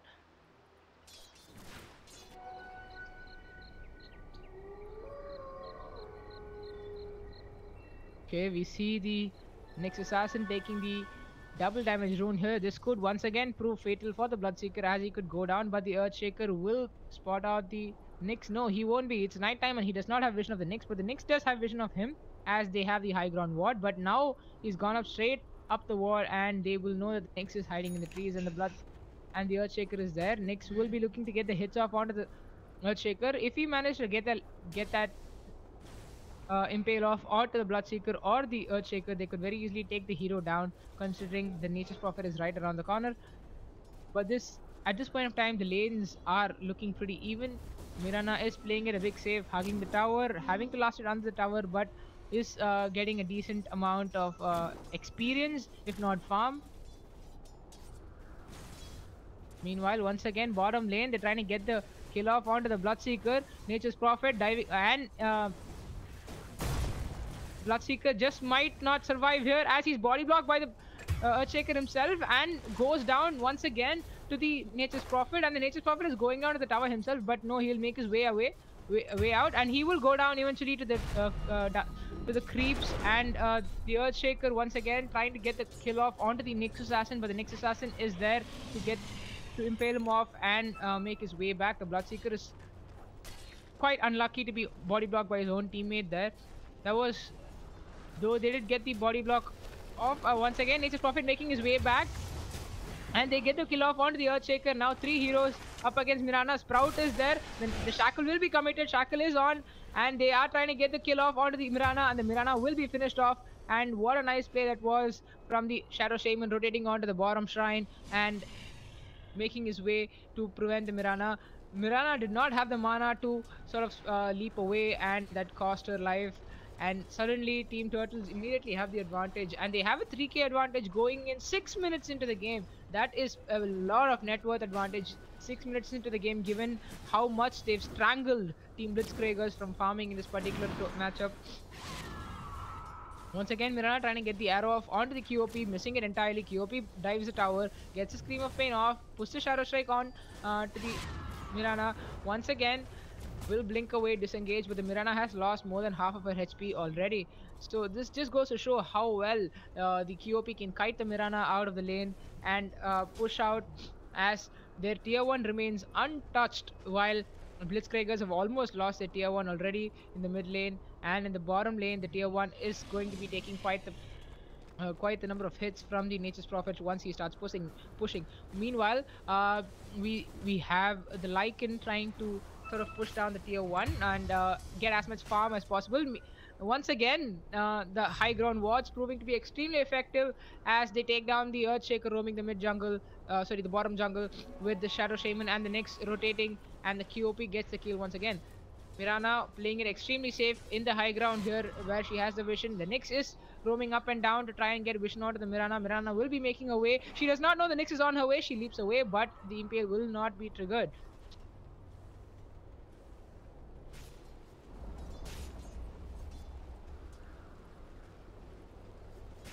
Lycan is looking to sort of build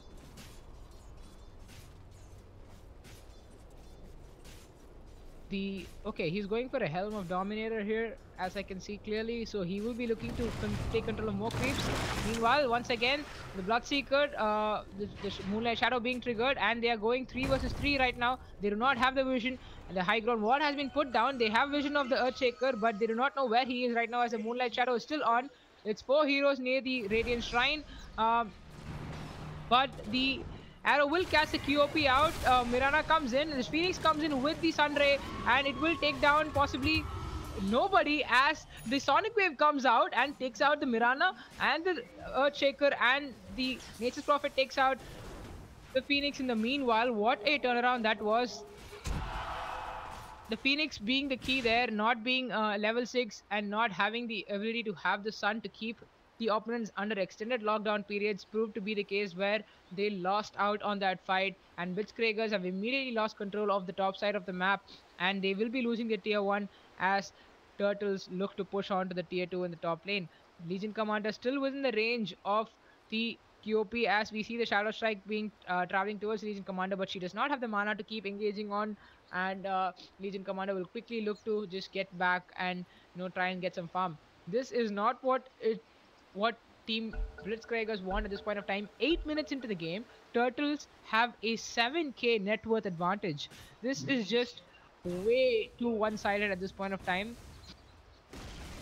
As I said, they weren't really looking to go for an aggressive push, but they are proving to be quite the team players, as I would say, as I had misjudged the team, expecting them to play a very push-oriented game, but rather they're playing an extremely well-crafted team play-oriented game where they're catching out all of the opponent cores and finishing them off. The Bloodseeker has already died 3 times, the Mirana has died 2 times, and the Legion Commander up until now hasn't died even once, but does not have the farm that he should be having by 9 minutes into the game, and he's 6th on the net worth chart. This is not something you want to see in a game where a Legion Commander goes to the lane, and this is looking extremely bleak for Team Blitzkriegers at this point of the time. They've lost complete map control in the top lane. Despite the wards being put down, they do not know that Turtles have their wards as well, and they cannot afford to sort of try and get... Now once again, smoked up Shadow Shaman onto the Mirana. The Shackle comes in, the Phoenix trying to heal with the Sunray, but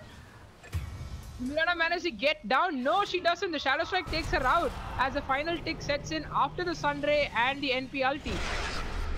Meanwhile, QOP just might go down here as she is silenced and unable to blink away, but they do have one hero, the Nyx, with the Spike Carapace. The Legion Commander is there looking to try and get the duel on, but the Impale does strike her, and the Nyx will be able to disengage. No, the Earthshaker is coming around, managed to get the block off with the Fissure, but the Legion finally comes down with the duel, and the Starstorm gets the kill on to the Nyx assassin, and we see the first +10 damage going towards the Legion commander. Meanwhile, bottom lane being taken down by the Shadow Shaman and the Nature's Prophet. The tier 1 goes down, and once again, map control. They're losing here, Blitzkriegers. They cannot afford to keep doing this. They might have gotten the 1 kill onto the Nyx assassin, but the Nyx is not the hero that they need to be killing, to be giving the chase with 4 heroes and killing, because he is not a person that will be pushing down and causing problems for them late game, as he is just a distraction mechanism. Meanwhile, in the top lane, we see the Wolf giving the Nyx a chase, but the Spike Carapace comes in, and Nature's Prophet comes into the lane and TP's in. The Moonlight Shadow comes in, but the Dust has been triggered, and the Lycan takes down the Phoenix, and now the Mirana has been shackled. He will be taken down by the Nyx, and the NP takes down the Earthshaker, who has been body blocked by the Treants as well. This is absolutely not working out for Team Blitzkriegers. Unnecessary initiations, I would say. They do realize that the rotations were coming in, but they did not disengage fast enough for them to be able to take control of the fight, nor take control of the game. And now they've lost out the tier 2 in the top lane as well. We see the Lycan and the Treants pushing down, and the NP as well. The wards have been dropped, so it's not going to make a difference, as the tier 2 will possibly go down. The Howl comes in. Nyx once again with the Spike Carapace, extremely unafraid, going in, trying to get 1 kill off. The Earthshaker is once again going to go down to the Nature's Prophet, and the Nyx finally goes down in a 1-for-1 trade-off, but that is not really going to be worth, as the tier 2 will be taken down by the Serpent Wards, and rightly so. And they have lost complete map control in the top lane, and Team Turtles are just playing with extreme aggressiveness as far as both push and team plays goes. What has happened here in the bottom lane? The QOP has used a distraction to take down the bottom tier 2 as well. Ladies and gentlemen, 12 minutes in, Team Blitzkriegers have lost 3 of the lanes tier 1s, 2 of the lanes tier 2s as well. Then mid tier 2 is the only thing that's remaining, thanks to the map control they have in terms of the high ground wards there. But even that is only at half its actual HP. So Team Turtles actually pushing the issue here, and looking to finish this off as early as possible. 12 minutes in, 12k net worth advantage. They are absolutely on par to taking this game against Blitzkriegers, and Blitzkriegers appear to be completely astounded by their opponent's tactics. And well, I can't really stress further on the net worth advantage they have here. Legion Commander, having been in the lane, given not so much competition as far as the farm goes, is still half the net worth of the Nature's Prophet and the Lycanthrope, and even the QOP. And all these 3 heroes are sitting right on top of the net worth charts, and they have their items that are required to be able to keep themselves going in the team fight. And we see an early Roshan take coming in 13 minutes into the game with the QOP with the double damage, and they will be taking the Roshan, putting it onto the Lycan, and they will be going for the mid push, and they will be looking to finish this game as early as possible. Lycan does have the push going on for him with the Necrobook level 2 being picked up.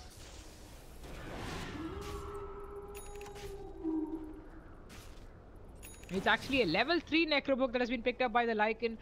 13 minutes into the game, ladies and gentlemen. This is just absolutely mind-blowing for me to watch, as I did not expect any particular team to be losing this bad this point on into the game. Of course, we've seen pro games where games have ended by say 15 minutes with the opponents calling GG, but purely in terms of the amount of map control that Blitzkriegers have allowed Turtles to take, this is just unbelievable for me to see as a first timer. And this is, just absolutely unbelievable for me. And once again, a smoke play comes in from Blitzkriegers, hoping to catch out the NP or anybody who's alone, but they do not know. They only see the Treants around. They don't see that the NP is there. Meanwhile,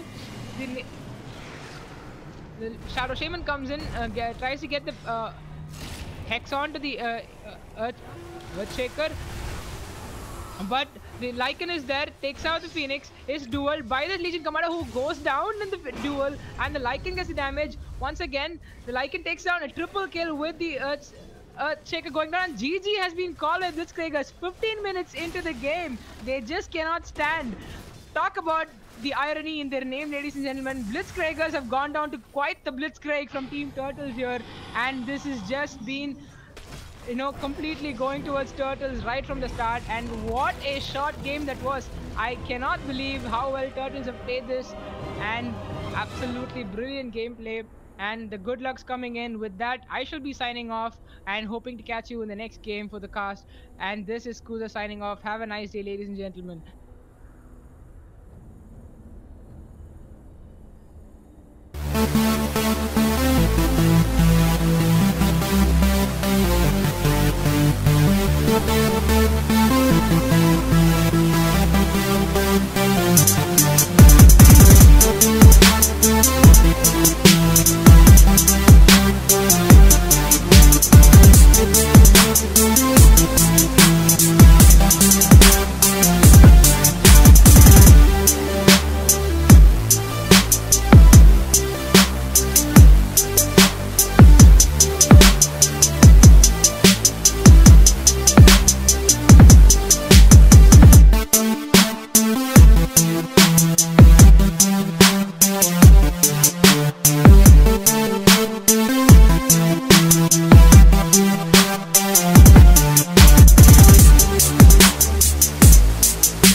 Night Stalker.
Admiral Conquer!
Lycan.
Bristleback!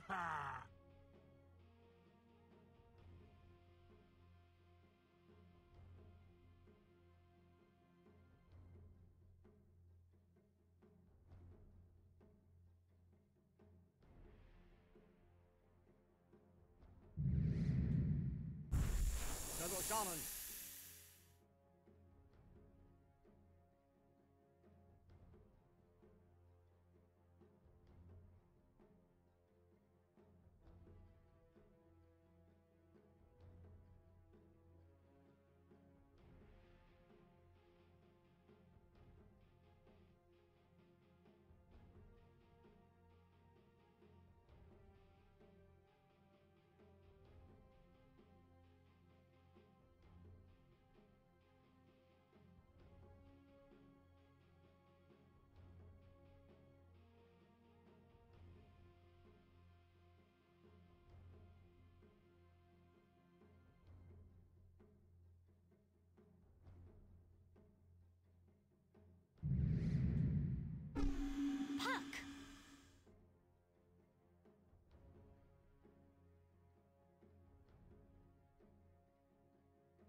Scar.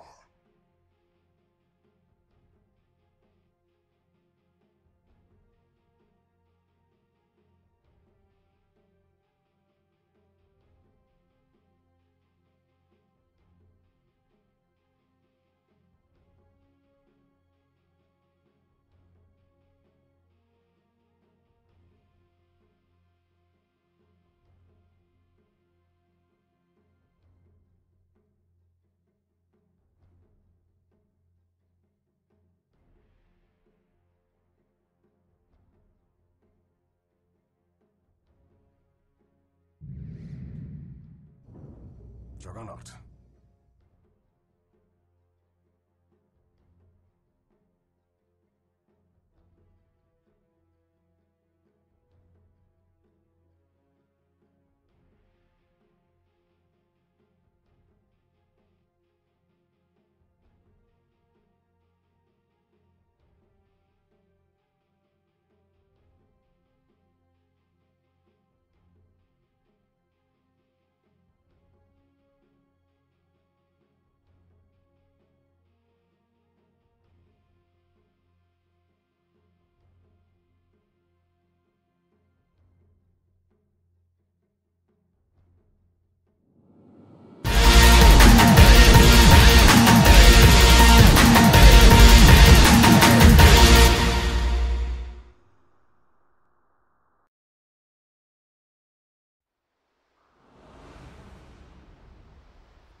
He's actually gonna stay low perfectly, and the bristleback is gonna be meat.